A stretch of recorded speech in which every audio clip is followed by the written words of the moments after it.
Hey guys, welcome back to the channel. This is story about what if Haku gives his bloodline to Naruto before die part 1. Before I start, please do support for more amazing content and comments for part 2. Do consider to subscribe my channel and share my video to your friends and check out the description as well. Let's start the video. My name is Uzumaki Naruto, but some people know me simply as the Kyuubi brat, demon brat, or just plain demon or plain Kyuubi. A lot has happened in the short time since I became a genin. I fought against the demon of the mist Momochi Zabuza and his incredibly smart and talented apprentice Yuki Haku. I also entered the Chunin exams with my team and made it to the finals before our village was invaded, giving me a glimpse into the horrors of war and the burden that one carries as a Hokage. As the Hokage damned himself and his predecessors to eternal suffering in the death god's stomach, all for the sake of the village. Following that, I was attacked by an organization of S-ranked shinobi hell-bent on capturing and ultimately killing me, and then what I thought to be my best friend betrayed the village and joined the very enemy that orchestrated the attack on our village and killed the Hokage. I can't count the number of times I almost died in that retrieval mission alone. All in all, one could say that I am a very experienced shinobi for one so young and new in the shinobi forces. I've experienced almost everything. However, there is one important event that perhaps trumps all other experiences that I've had before. It happened when I lost consciousness in my battle with Sasuke, a battle in which I was ultimately defeated. I ended up drifting into the sewer that is my mindscape, but rather than the usual meeting with the fox that always followed this event, I instead came across another being in my mindscape, an actual human being, yes, the one and only Momochi Yuki Haku. I couldn't believe what I was seeing with my own two eyes. At first I thought it was a dream, but I was proven wrong almost immediately as Haku explained everything to me. Apparently this happened when I was unconscious and Sasuke tried to protect me from Haku's onslaught. Haku had managed to lay a hand on me, and in that moment he had placed a forbidden jutsu on me that he had originally intended to use on his master, Momochi Zabuza. He said that he'd had an epiphany, that he'd not only seen a potential for greatness in me, but had foreseen his and Zabuza's death too, partly because he couldn't imagine himself taking my life and also because he'd sensed the presence of the Kyuubi inside of me. He also explained that he wasn't even sure that Zabuza could survive the jutsu, but he had known because of my Uzumaki heritage and because of the Kyuubi that I would survive the jutsu. It was a sealing jutsu that sealed a great amount of his chakra and life force into another, and the chakra would restructure the target's body and chakra network at a molecular level in order to make said target compatible with his Kekkei Genkai. Naturally, I was more than a little shocked. I couldn't believe that Haku would create such a crazy technique, and I couldn't comprehend why he would either. He told me that he'd created the jutsu because he was unable to be of proper use to Zabuza, that, in the event that either Zabuza got fed up with his failures or that he was prepared to die, then he would use the jutsu to pass his Kekkei Genkai onto Zabuza before he dies. This way, he would always be part of Zabuza and he would be eternally useful to his master, ultimately becoming what he was truly meant to be in the truest sense of the word, that being Zabuza's ultimate weapon. It broke my heart to hear those words from Haku, but at the time, I had too many questions to dwell on that. I needed answers. Why wasn't I aware of this earlier, and why did Haku wait until now to explain the situation? But Haku explained that there were unforeseen circumstances. He explained that he didn't expect the side effect of him regaining consciousness within my mindscape, and that my mind, as a Jinchuriki, was far more complex compared to that of a normal human being, and hence why this happened. But he said that he considered it to be a good side effect because it enabled him to not only actively control the assimilation, but also to slow it down to a level where the assimilation would take place discreetly, and without any pain or suffering on my part. This was important because if I ended up in the hospital, even for a few hours, they would probably do tests and figure out what was happening, and if that happened and people found out that an enemy shinobi had practically taken over my body, then I would become even more of a pariah in Konoha and no one would ever trust me enough to approve me as the Hokage. I have to admit that, had this been anyone else, literally anyone else but my closest friend in the world, I too would have been worried. Technically speaking, Haku was in a position now where he could mount a strong challenge for possession of my body. He was in fact in a far better position than even Kyuubi because there was no seal or cage restricting him, and he even told me he had spent most of that time exploring every aspect of my mindscape and analyzing my body in order to find the, in his opinion, many secrets hidden inside of it.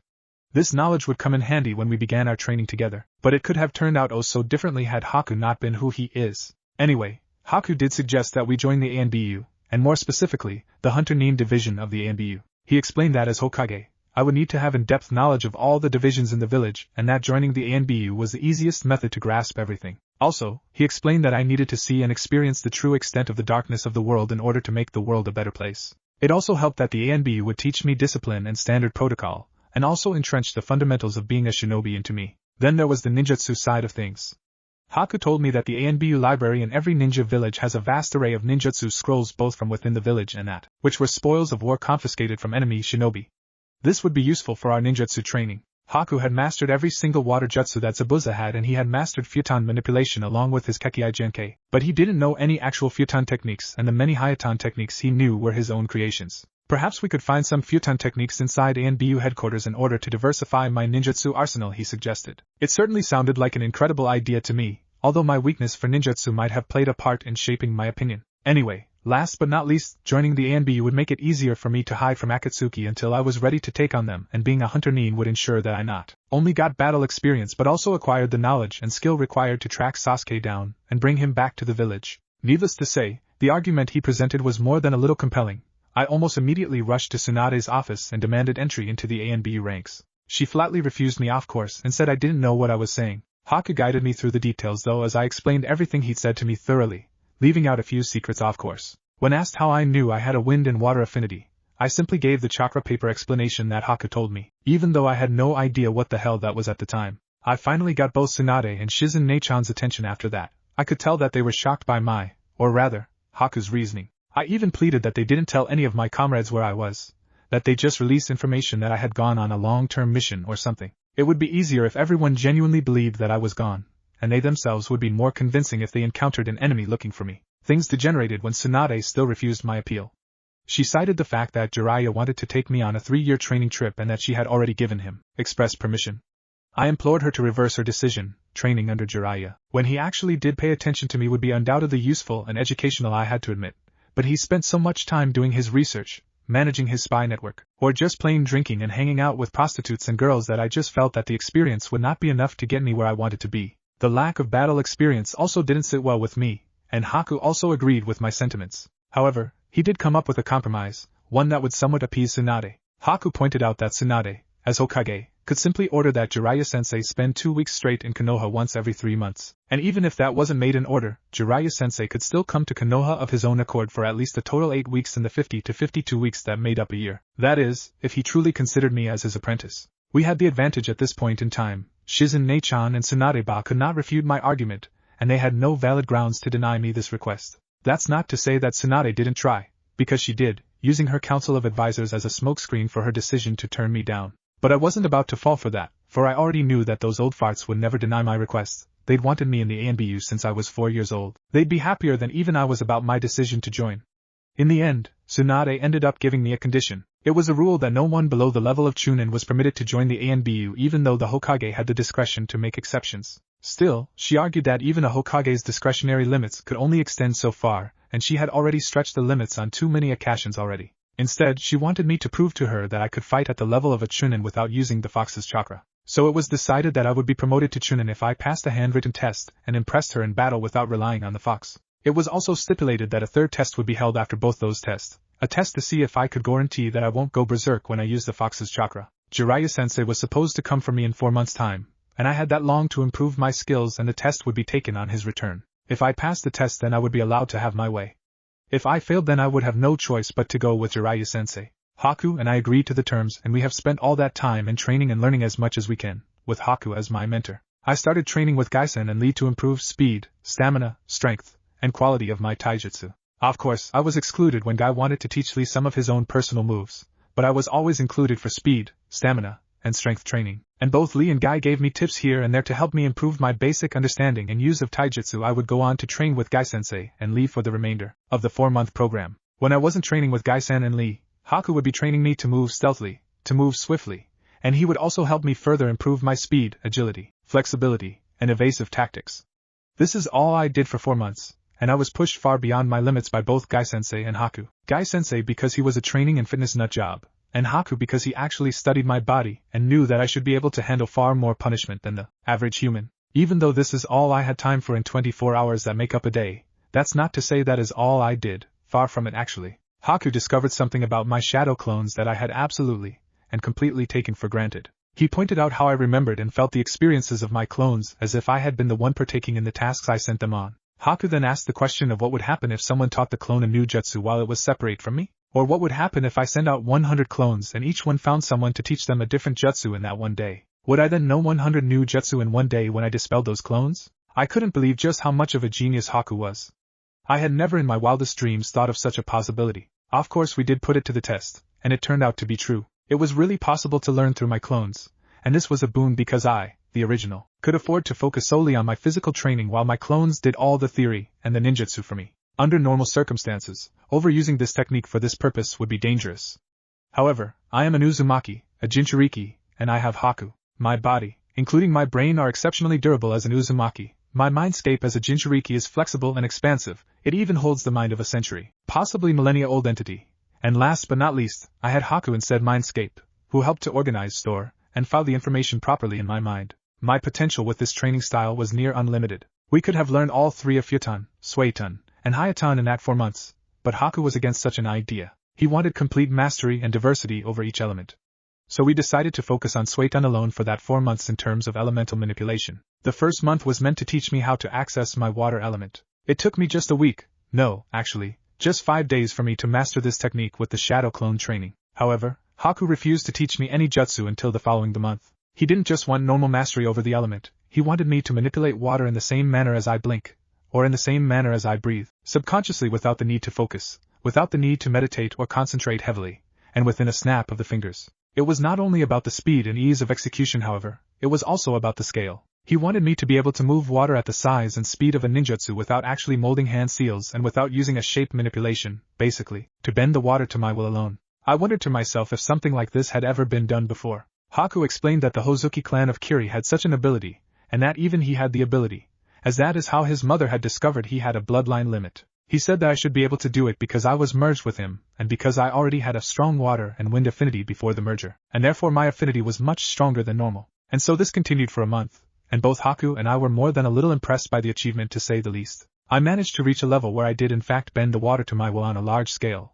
But not only that, I also reached a level where I could create water out of thin air, in other words, manipulating the hydrogen and oxygen atoms in the atmosphere. The following month was spent learning every water ninjutsu that Haku knew, and let me tell you, the list was incredibly long. It would have taken a year and a half, maybe 2, hell, possibly even more to learn all those jutsu if it wasn't for my clones and Haku's help, but I managed to do it in a single month.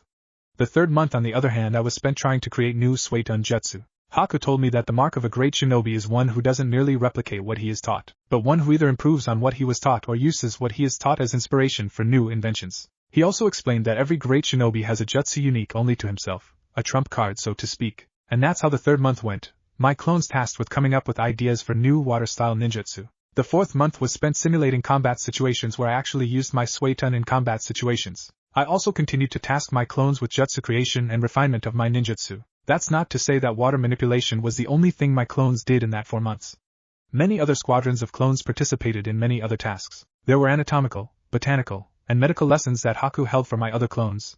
There were also lectures where the history of the shinobi world, past and present leaders and war strategists, leaders, and legends of the like were studied in depth. There was also maths, chemistry and physics lectures and introduction to the sealing arts, which was my personal favorite, my guilty pleasure so to speak. Haku even taught me everything he was taught as a hunter nin and ANBU operative, just like how Zabuza had taught him. I even ended up learning the silent killing technique and kenjutsu, which would be very useful for my job as an ANBU officer and a hunter nin. One other thing Haku helped me master was my chakra sensing. I've always been a chakra sensor, but perhaps I was too stupid to realize it. No, rather, I assumed that everyone who unlocked their chakra inherited this ability automatically, since I became aware of it as soon as I unlocked my chakra for the first time. Or perhaps it was the fact that it wasn't that refined. I could sense chakra presences, but I couldn't distinguish them. In other words, I wouldn't be able to tell if Sasuke or Kakashi were sneaking up on me, just that someone with strong chakra was sneaking up on me. My clones refined this technique for me. My distance has significantly improved and I can tell even the most minute details about someone's chakra, including of course who it is that I'm sensing or whether they were about to use a jutsu or not and from which part of their body they were going to release said jutsu. All in all, I'm a far more advanced shinobi than I used to be now. And I'm ready to pass Tsunade Tsunade-sama's test. Gotta start acting like a real ANBU operative now, can't be calling her that anymore. So you're still serious about joining the ANBU? Tsunade asked with a deathly tone, her hands clasped together over her desk, trying to bore a hole through Naruto's soul with her eyes alone. She had to admit that Naruto had changed quite a lot over the past 4 months. No one had seen him at all in that whole time. It was almost like he disappeared off of the face of the earth. If it wasn't for the barrier squad and sensor division that was charged with village security, she would have been worried that Akatsuki had perhaps captured him from right under their noses. His outfit was quite significantly different right now. Gone was the hideously neon orange jumpsuit, replaced with pitch black shinobi pants with blue tape around the ankles and equally dark blue shinobi sandals, along with a black long-sleeve top with 3 dark blue bands on his right arm, and 1 on his left-hand wrist, seemingly with the intention of holding the sleeves intact. A weapons pouch could be found on his right leg too. My mind will not be swayed, Besides, I'm not one who can easily go back on his word, you should know that by now. Naruto replied with a straight face, causing Tsunade to sigh in dismay. How could I forget about that? Of course the idiot wouldn't go back on his word. Tsunade thought with a mental roll of the eyes. Well, I suppose it doesn't matter anyway. There's no way he is going to pass the test that I have set up for him. Tsunade thought, feeling a little guilty about crushing his hopes. But then quickly pushing the feeling down to the back of her mind and the lowest depths of her heart. This was for his own good anyway. She was just looking out for him. He had no idea what he was getting himself into after all. What's with the change of outfit anyway? I'll admit that it looks more professional, but it also looks rather dull, for you at least. Tsunade asked curiously. A Chunin vest will look better with this outfit as opposed to my orange jumpsuit. Besides, you said it yourself, it does look more professional. Naruto replied. Gee. You sure are full of yourself, aren't you? You think passing this test will be that simple? Tsunade asked rhetorically. As a matter of fact, yes, I do think it will be rather simple for someone of my skill and talent. Naruto replied with a confident smirk. Oh ho ho ho ho. You just never learn, do you? Jiraiya said from the windowsill, jumping into the office seemingly unannounced, even though Tsunade and Shizen always knew he was there anyway. It's been a long time, Jiraiya-sensei. Pity I won't be able to keep you company in your adventures. Naruto greeted tauntingly. Ah ha ha ha ha. My beloved student, you're certainly one of a kind. Jiraiya laughed. He wouldn't be my number one hyperactive and unpredictable student if he wasn't. Kakashi said, now crouching on the same windowsill that Jiraiya was recently crouched upon. You know, you guys didn't have to follow me all the way to the Hokage's office. You could have just accompanied me.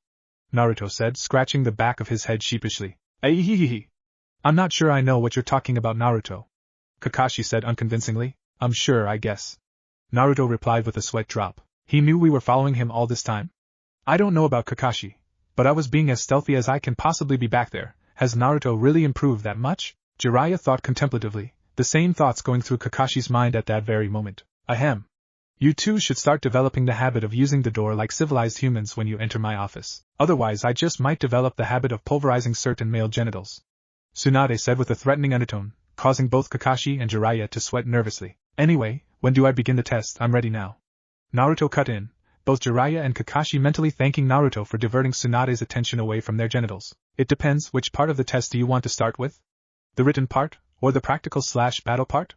Tsunade asked. The battle, of course. I'd like to get that part out of the way immediately. Naruto replied. Can't wait to show off, huh? Tsunade asked with a knowing smirk. Of course, isn't that the whole point of a Chunin examination? In a manner of speaking, that is. Naruto retorted. Gee. You have a weird way of looking at things as always. Tsunade thought with a mental roll of the eyes. Okay then, meet us in Training Ground 7 in 30 minutes. Use the remaining time to gather your thoughts and plan your strategies. You're going to need it. Tsunade trailed off darkly. Hi, Hokage-sama. Naruto said with a respectful bow before proceeding to exit the office. What do you make of this, Naruto-kun? Haku asked curiously. They're going to make me do the bell test. My opponent is definitely Kakashi-sensei. Naruto replied. The bell test, huh? Seems like quite a ruse to me. They really have no intention of letting you join the ANBU, do they? Haku asked rhetorically. No, they don't, but at the same time, they are clearly underestimating me. I'm not the same kid I was before, and besides the fact that I already know the Sharingan's weakness, I also happen to have you on my side, a trump card that no enemy will ever know about, my best friend who will always be there for me. Naruto declared passionately. I like the confidence and passion with which you speak, Naruto-kun. It's honestly quite amazing how you never doubt yourself. Haku replied. I'm the Kyuubi Jinchuriki, and I've put my body through hell over the last 4 months. I've applied my mind, soul and body over that same time period, and I've got a genius like you on my side. There's no reason to be afraid of anything, Haku. All I have to do is do my best, that's all there is to it. Naruto retorted, Haku once again reaffirming to himself his decision to stay with Naruto, not having even a single regret regarding his current state right now, content to see the world for the rest of his existence from Naruto's eyes. Besides, technically speaking, he was already dead anyway. He had no right to complain as far as he was concerned. 30 minutes later, they're coming. Naruto said in his thoughts. Not that he really needed to, as Haku was already aware of that. He did have access to all of Naruto's senses after all. Let's do this. Haku replied with an air of confidence and determination. Shizen, Jiraiya, Kakashi, and Tsunade arriving in that moment with a leaf shunshin technique. It's time. Tsunade said with a serious tone. I take it I'm fighting against Kakashi-sensei? What will it be, the bell test again? Naruto asked rhetorically. What makes you think that you're fighting me? Kakashi asked nonchalantly. It might have something to do with the many traps that you set up around the perimeter of the training ground. A lot of shadow clones had to die to release those traps, you know. You're one sadistic bastard, Kakashi-sensei. Naruto replied casually, almost as if without a care in the world. As expected of my student, he knows me well enough to identify my work with a single glance. Kakashi thought. I take it you managed to set your own traps in the process? Kakashi asked curiously. Nope, didn't get a chance to. I wanted to make absolutely sure that all of your traps were discovered and released. That took too much of my time and I didn't get to set my own traps as a result. I have no regrets though, there is no substitute for vigilance.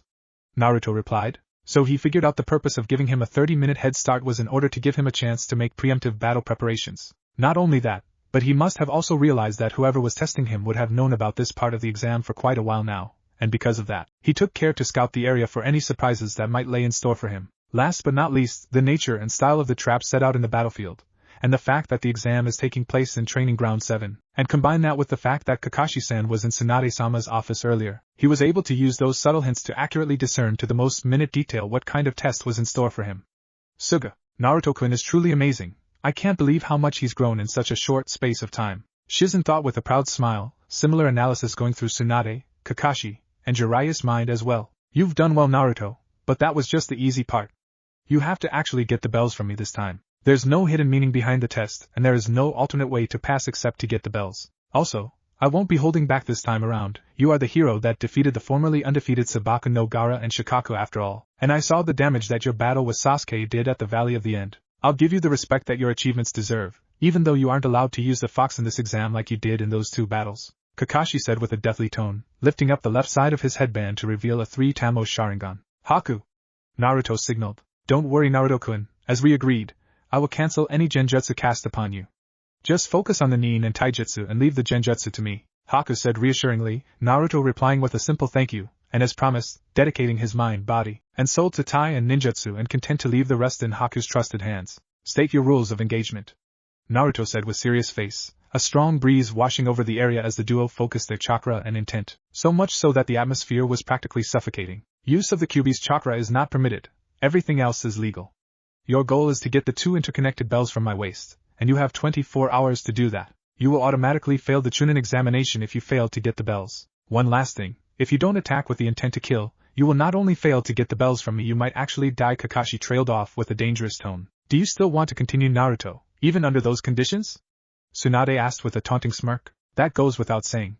I'm taking those bells in less than an hour. 24 hours is overkill, Naruto replied, pointing at the bells with a confident but dead serious expression, Kakashi's eye narrowing in anger at what he perceived to be Naruto's ignorance and arrogance, feeling totally underestimated right now. You must have prepared quite well to be that confident, unless you actually think that you're stronger than Kakashi. That would be plain stupid, of course. Jiraiya laughed. Who knows? We won't know until we fight, now will we, Jiraiya-sensei? Naruto replied. Oh ho ho ho ho ho. You really are an idiot, aren't you? Jiraiya laughed amusedly. Was all Naruto said. Kakashi's eyes just became so much darker. Naruto must have really hit a nerve. I must do something, otherwise he might just crush Naruto's will for good, Jiraiya thought with concern. Well, too bad Kakashi is not going to be your opponent today. Better luck next time. Ha ha ha ha ha. Ah ha ha ha ha. Jiraiya laughed like a total idiot, Shizen, Kakashi, and Tsunade giving him the most incredulous look Naruto had ever seen in his life. What's the meaning of this, sensei? Naruto asked irritably. You must always expect the unexpected in the shinobi world. As my apprentice, it is entirely possible, and in fact very likely, that you will one day take over my spy network. You have to learn to always make provision for the possibility that the information you've collected might either be incorrect, or it might possibly be outdated. Any situation can change, and what you expected might not necessarily be what you encounter. You can spend countless hours and days making preparations for a situation, and everything might change in a heartbeat, and you have to improvise and adapt accordingly. This is not only true for a spy master, but for a chunin as well, one who will be required to lead squadrons at times. Jiraiya explained. Jiraiya-sama, you're not planning to fight Naruto-kun yourself, are you? Shizen asked fearfully. Not quite, Kuchios no Jutsu. Jiraiya exclaimed after drawing blood from his thumb, planting his right hand on the surface of the earth, as he summoned a gigantic purple toad with a black coat, a huge shield held in its left hand, and a 2-pin staff on its right hand. Jiraiya, Tsunade, Shizen, and Kakashi suddenly finding themselves 50 meters higher than they were before, with a great view of the whole village. I've never met this toad before. Who are you? Naruto demanded authoritatively. You're the other toad summoner, the one who fought Shikaku with the boss, aren't you? The toad asked curiously. Yes, that is me. Uzumaki Naruto. Naruto introduced himself. I am Gamaken. Even though I'm clumsy compared to the boss, I would also like to fight by your side one day. Gamaken said humbly. Me too. But it seems like we'll be fighting against each other today. Naruto replied. These are my rules, Naruto. You may not use the fox's power, and you have to either defeat Gamaken or survive him for 24 hours in order to pass the exam. Those are the only rules. Do you accept the conditions? Jiraiya shouted from above the giant toad. I accept. Naruto replied. Okay, Kakashi, Shizen, Haim, let's go. Jiraiya ordered, using the Shunshin technique again to get away from the impending battle, but not before telling Gamaken not to hold back against the blonde Uzumaki. What the hell do you think you're doing, Jiraiya? Tsunade demanded, pulling Jiraiya close to her with her left hand by the scruff of the neck, her right one cocked back and ready to deliver a knockout blow if the response was not to her satisfaction. The point is to get him to back down from joining the NBU, not to crush his will completely. Jiraiya replied with a surprisingly serious tone. I'm not sure I follow Jiraiya-sama. Wouldn't fighting against Kakashi-san have accomplished the same thing? Shizen asked with a confused expression. No, Jiraiya-sama is correct. I temporarily lost it there for a second. It's my fault for getting riled up by Naruto's words. It was a rookie mistake on my part, Kakashi said apologetically. What the hell are you two buffoons talking about? Tsunade asked irritably. What I mean is that Kakashi lost control of his emotions and was about to crush Naruto. It's not his fault. Naruto has a way of getting to even the most composed and calmest of hearts. It's the reason he was able to persuade you to come back to the village, and also the reason he has been able to get so many people to acknowledge him, even dark people like the Hyuga and Shikaku brat. However, this personality trait can also be a double-edged sword. We would have seen the negative side effects of it if I hadn't intervened. Jiraiya explained, causing both Shizen and Tsunade's eyes to widen in surprise at that revelation. I see, that certainly makes sense now that you've explained it. Tsunade trailed off thoughtfully, finally releasing Jiraiya from her dangerous grasp. Jiraiya breathing a huge sigh of relief, knowing that his very existence had been temporarily compromised for a second there. Ahem. I'm glad you intervened, Jiraiya. However, the situation doesn't seem to have changed much. It seems like we only switched from an overwhelming difference in skill and experience to an overwhelming difference in power and experience. Tsunade observed. The circumstances have changed, but our mission is still the same. Naruto must not join the ANBU and he must go on the training trip with Jiraiya-sama. Gamaken-san is a more than worthy substitute. Kakashi replied. Well, anyway, it looks like they've about to start. Let's see what happens.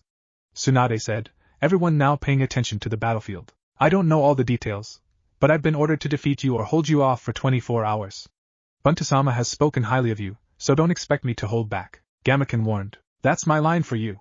Water style. Great nine-tailed demon fox technique. Naruto exclaimed with his hands clasped together, creating an incredible amount of water from thin air, using shape manipulation to shape it into a nine-tailed fox that was even bigger than Gamaken. Naruto's body floating in the middle of the head as he faced off against the gigantic toad. To say everyone, and that means everyone, was shocked would be an incredible understatement. Shizen, Tsunade, Jiraiya, and Gamaken unable to believe not only the fact that Naruto was able to create water out of thin air, not only the sheer size and scale of the water, but even the nature of the jutsu itself, seemingly creating a summon-level creature with elemental and shape manipulation alone, without even molding any hand seals. This is my great nine-tailed demon fox technique. This technique was inspired by both the entity that lives within me and Kiri's water prison technique. As you might or might not know, the surface of the water prison technique is many times harder than steel, and the water inside is also many times denser than normal water. In other words, if you exchange blows with me now, you will most certainly break a number of bones in your body. Worst case scenarios, you outright die or become crippled for life. Naruto explained patiently. So I'll ask you this only once. Are you sure you want to fight me? You have the option to forfeit, you know. Naruto asked. I don't want to fight you, but I have my orders, and I don't back down from a challenge. I'll fight you. Gamaken declared passionately. Clumsy as I am, the warrior toad muttered, not so warrior-like. He's completely submerged in the water.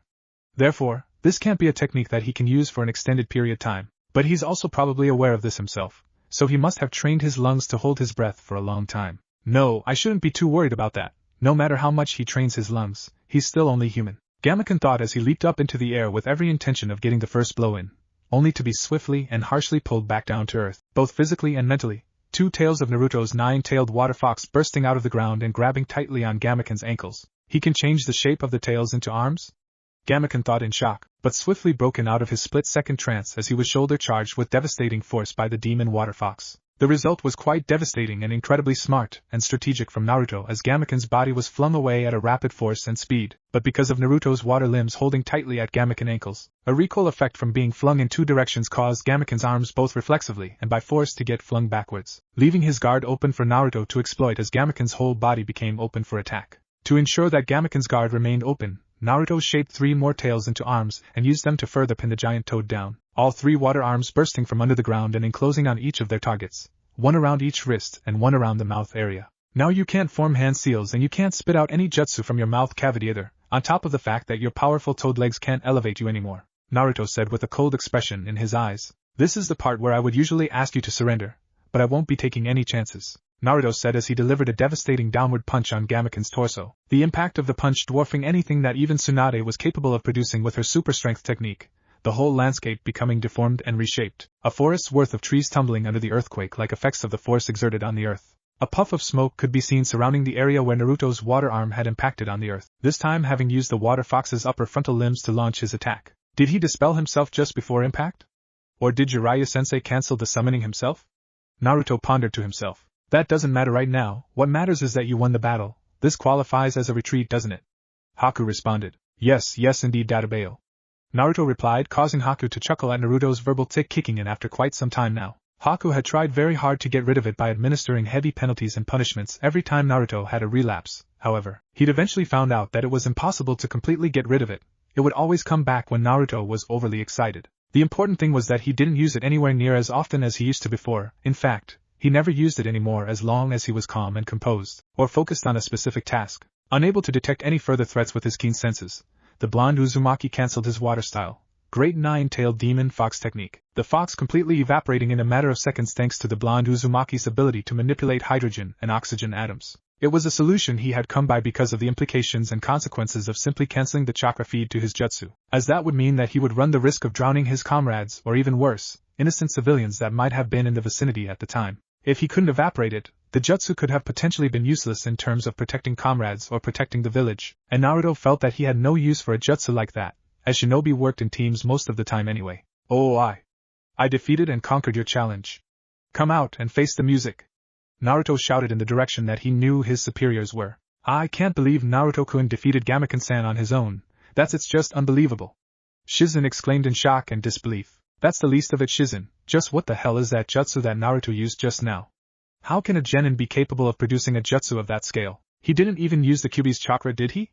Tsunade trailed off in shock. No, I was unable to detect any of the fox's chakra with my Sharingan, that was all Naruto. But to think that he could produce a jutsu like this from just seeing Zabuza's water prison that one time, Kakashi thought, trying to keep his cool, but despite that anyone with even a single brain cell would be able to tell just how astonished he was. This is bad. I didn't expect Naruto to defeat Gamaken, and I certainly didn't expect him to be hiding such a monstrous trump card. When did he learn elemental manipulation anyway? Jiraiya asked, his eyes cast on Kakashi accusingly. Don't look at me, I had no idea myself. More importantly, how did he even learn elemental manipulation so quickly? No, actually, how is it even possible for him, or anyone for that matter, to have a water jutsu that powerful? I've never heard of anything like that before, not even from Hashigaki Kisame and Naidame-sama. Kakashi pointed out. None of that is important right now. What's important is what you have to do now, Kakashi.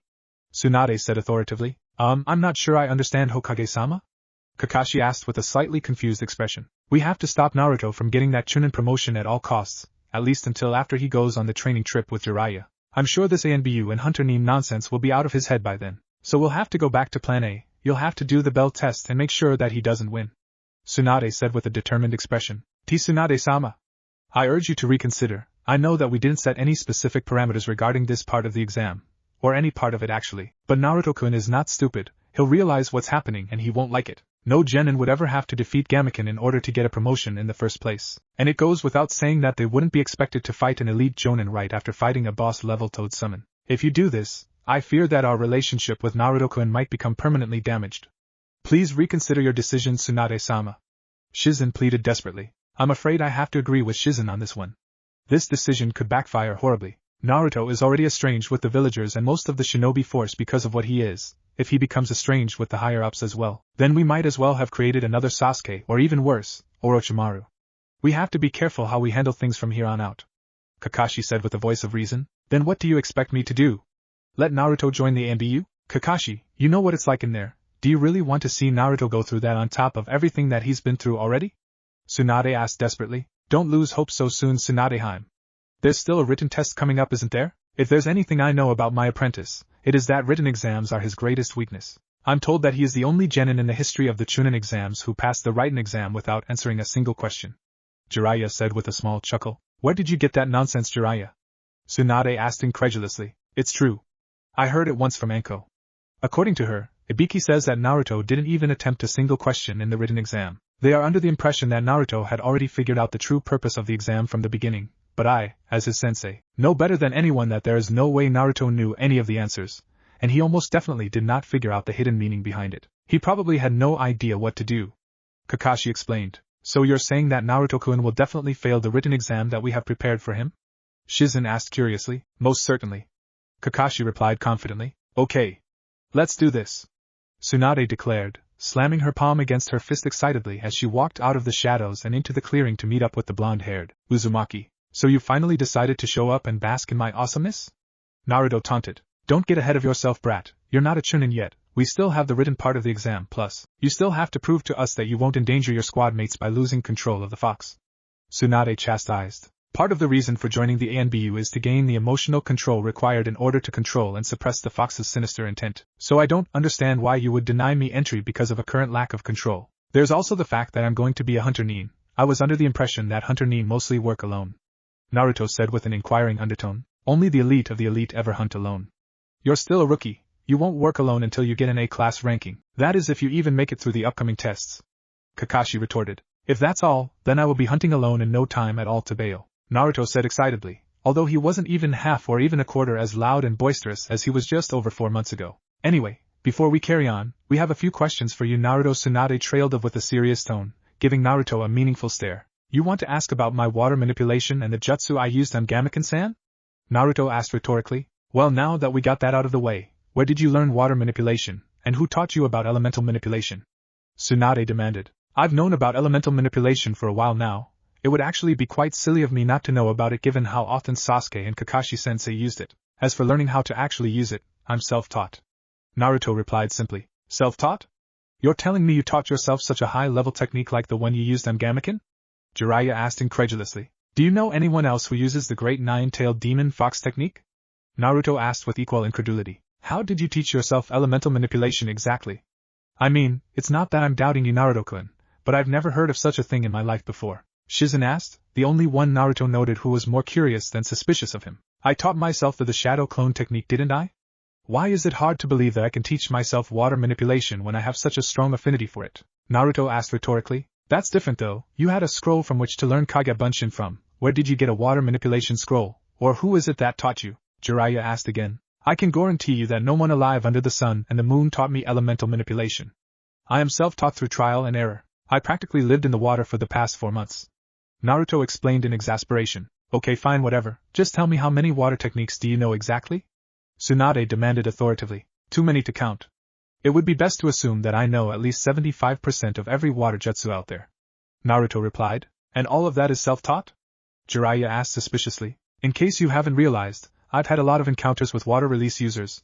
There's Momochi Zabuza, Yuki Haku, Aoi of AIM, and AIM Genin team in the Chunin exams, and there's even Kakashi-sensei and the boss Toad Gamabunta. Gamakichi is also good at water manipulation. I've also created my own variations like the jutsu you just saw just now.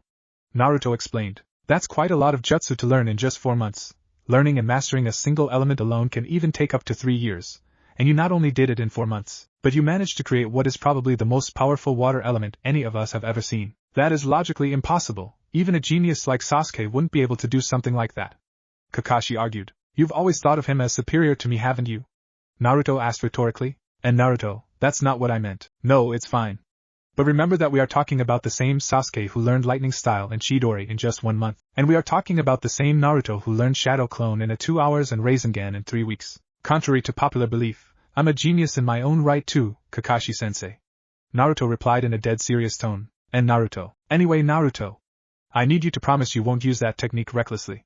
Tsunade said. What technique, Ak? Naruto cried out, Tsunade punching him hard on the head in anger and irritation. What the hell do you think I'm talking about? You'll damage your respiratory system or even kill yourself if you use that technique on regular basis. You can only hold your breath for so long while expanding that much chakra before your respiratory system collapses. Not to mention the brain damage you might get from the severe lack of oxygen, Tsunade argued. Not true at all. What did you say? Tsunade asked with a threatening undertone. Don't get me wrong, I'm not undermining your medical expertise, but I know my own jutsu better than anyone else. You see, I happen to have the ability to manipulate hydrogen and oxygen atoms, hence the ability to create water out of thin air, along with the ability to evaporate my jutsu instead of flooding the whole battlefield after use. I don't need to breathe in the conventional sense of the word, I can oxygenate my lungs, my bloodstream, my tissues, my cells, and my organs with my ninjutsu prowess as a result of this power over oxygen and hydrogen that I have. Of course it means that I expand more chakra as a result, but the rich oxygen and even hydrogen levels means that I regenerate chakra that much faster, as my body functions at an optimal level when I use this jutsu, plus I have a lot of chakra to burn anyway. Naruto replied with a proud smile, and my chakra control is 20 times better compared to the atrocious control I had before. Naruto thought, this is amazing. When did Naruto-kun become so smart? Shizen thought with a heart full of pride and admiration, a small blush adorning each one of her cheeks. When did my apprentice grow up so fast? Does he have someone else mentoring him? Kakashi doesn't seem to know anything about his sudden growth either, so does that mean that he has a secret teacher? That wouldn't be a problem under normal circumstances, except that this isn't a normal circumstance. Naruto is Konoha's ultimate weapon. No one is allowed to interact with him so intimately unless he or she is trusted by the Hokage and their intentions are ascertainable. I'll have to investigate this thoroughly. No, I won't be able to keep an eye on him while I'm away. I should get Kakashi to help me out on this one. Jiraiya thought wearily. I suppose that makes sense somewhat. But I'm warning you, if I find out that you're hiding anything from me, Tsunade said threateningly. You'll pulverize me. Yeah, I get that. Now let's get on with the next part of the exam, shall we? What is it? Control over the fox. How do we do this? Naruto demanded impatiently. We need you to Tsunade trailed off contemplatively. He could use a one-tailed chakra cloak 4 months ago according to the report he gave regarding his battle with the Uchiha brat. Given the results of his 4-month training vacation, I'm willing to bet that he spent all of his time working on water manipulation alone. He shouldn't have had a chance to work on his Jinchuriki powers. If both Tenzo and Jiraiya were here, I'd make him use 5 tails just to make sure he fails. But with only Jiraiya available right now, I don't want to put everything on his ceiling tags alone. That would be dangerous without Tenzo's Mokutan to back us up should something go wrong. Tsunade thought contemplatively. I want you to demonstrate the ability to produce 3 tails without losing control. If you can do that, then I'll let you do the written exam. Tsunade ordered. I can trust Jiraiya's tags to handle 3 tails with no problem. If he fails to suppress 3 tails with his tags, then I'll kill him with my bare hands. Tsunade rationalized sadistically. 3 tails, huh? Hee. Child's play. Naruto said confidently. Wait, Naruto. Jiraiya said hastily. What? Naruto asked impatiently. There's a lot of people watching us now. Many of them must have seen your water fox and Gamaken fighting. Then there's also the earthquake that you caused. It would be better we do this somewhere else, don't you think, Tsunadeheim? Jiraiya asked rhetorically. Alright, fine, we'll cancel the fox test. It's not that important given the fact that the whole point of the trip is for you to teach him how to control it anyway. And there's someone who can help him with that in the ANBU too, as you know. So let's just skip to the written test immediately. We'll all watch him carefully to make sure he doesn't cheat. Follow me. Tsunade ordered as she shined back towards her office, Kakashi, Shizen, Jiraiya, and Naruto following right behind her, both Haku and Naruto wondering just who was this person in the ANBU that could help them to master the fox's chakra. I don't believe this. Tsunade trailed off in astonishment, Jiraiya, Kakashi, and Shizen hovering over her shoulder as they all looked at Naruto's marked script, a script showing a mark of 200 out of 200, in other words, a 100% mark, an uncomfortable silence taking hold of the Hokage's office post Naruto's departure. He must have cheated somehow. There's no other explanation. Jiraiya concluded. That's not possible. We were all watching him carefully throughout the whole thing, and more importantly, I had my Sharingan trained on him the whole time. I'm quite certain I didn't miss anything. Besides, even if he had really cheated, he'd have only proved himself worthy of a Chunin promotion just by that feat alone. He'd have acted like a real shinobi should when confronted with a difficult situation. Kakashi retorted. Kyuso. I can't believe this is happening. It wasn't supposed to turn out like this. Tsunade thought out loud, frustration clearly written all over her facial features. Maybe Jiraiya-sama can still convince him to change his mind? Shizen suggested. No, that won't work. Naruto will never abandon his nindo. Once he makes a promise, even if to himself, he definitely and without compromise goes out of his way to fulfill it. He'd probably choose death over going back on his word. Kakashi replied. I see. Well, I know this might be something out of place to say, but am I the only one that thinks that Chunin vest looks great on Naruto-kun? Shizen asked rhetorically, apologizing and asking that they forget she said anything when she felt the killing intent coming from all 3 of the elite shinobi she was surrounded by, a nervous expression etched onto her facial features. Meanwhile, right outside the Hokage building, and Naruto! Sakura exclaimed with a slight stutter, a pissed-off expression etched onto her facial expression, but not only hers. Tenten and Ino also not pleased at all if the expressions on their faces were anything to go by. The last thing Naruto expected when he left the Hokage building was to see the whole Rookie 11 gathered together like this, or rather, Rookie 10 since Sasuke was no longer part of the village. Of course he'd sensed their chakra before he left the building, but he figured it wouldn't be so much of a bad idea to see them one more time before he disappeared, and besides he was quite curious as to why they were all bundled up together like this. He could honestly say that he hadn't seen all of them together in one place since the Chunin exam preliminaries, and it hadn't been by choice by back then. It was purely coincidence as the waiting area was only so big. Yo!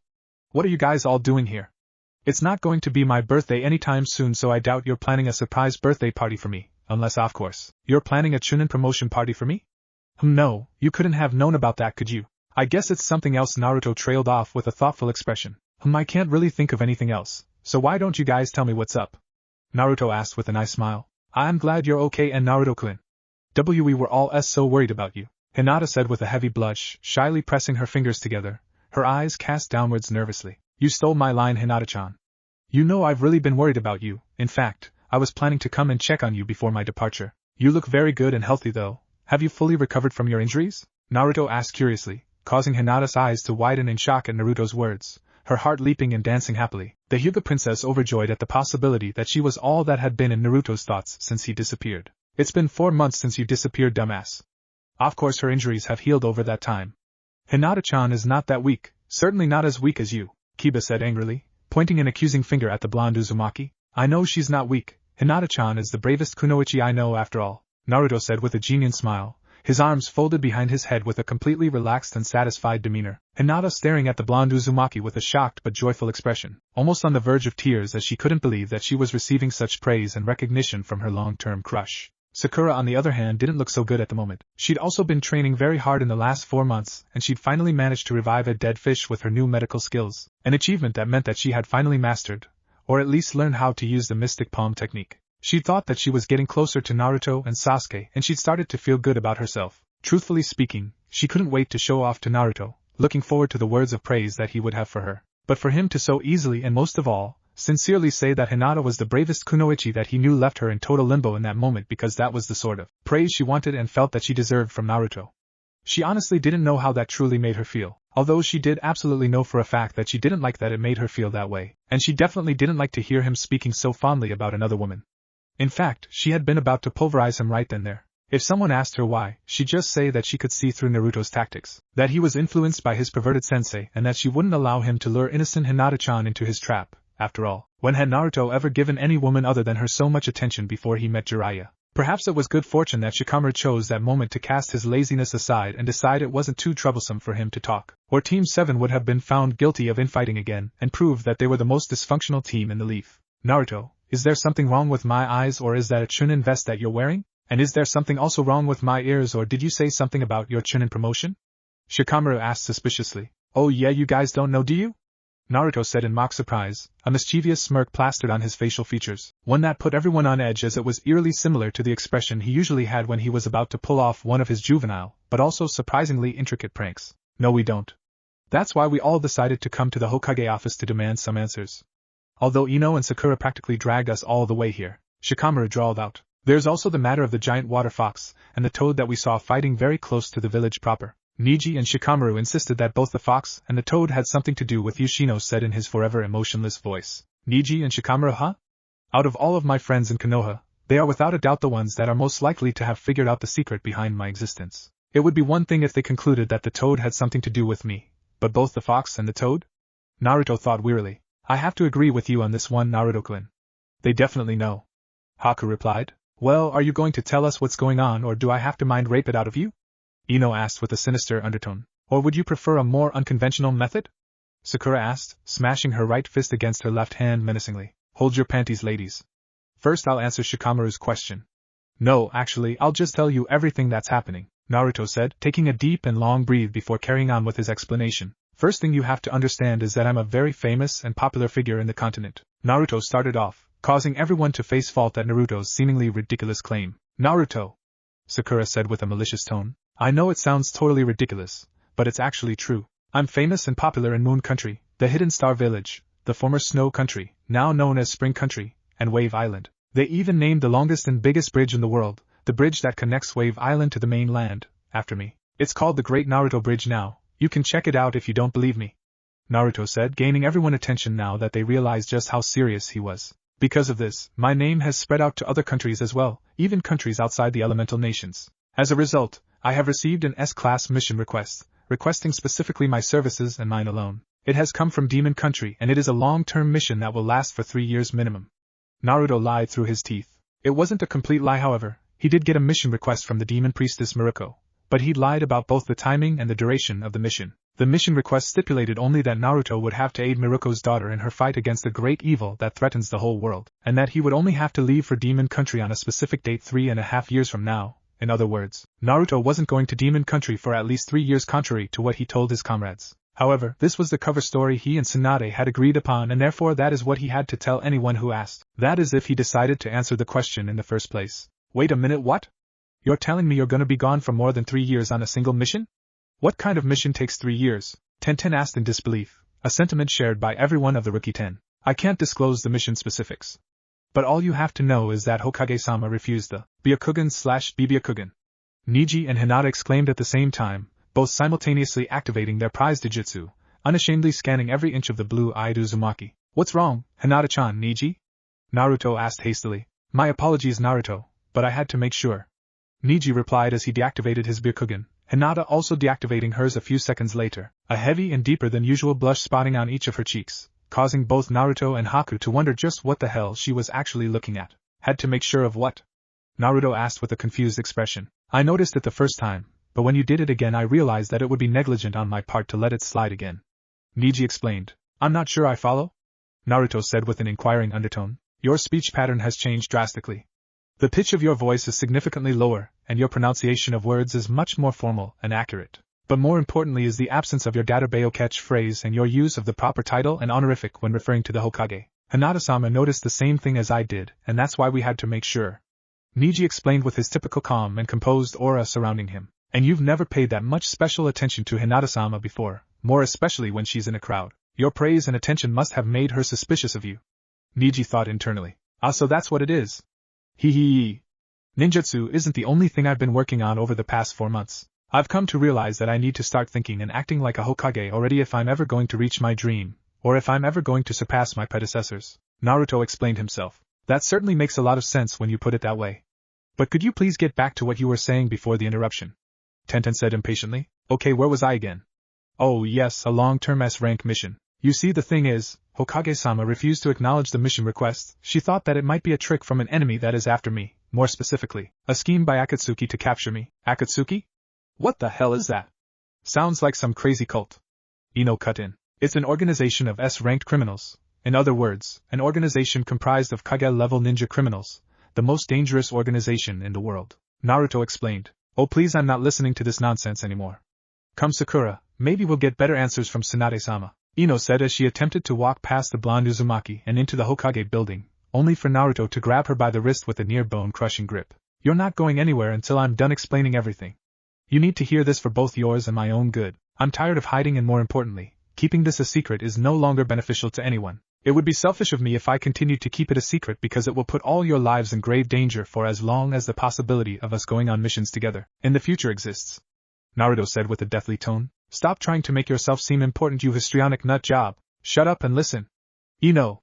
Shikamaru exclaimed angrily, causing Ino's eyes to widen in shock, never ever having heard Shikamaru speak like that to her, or anyone for that matter. Naruto has something important to tell you.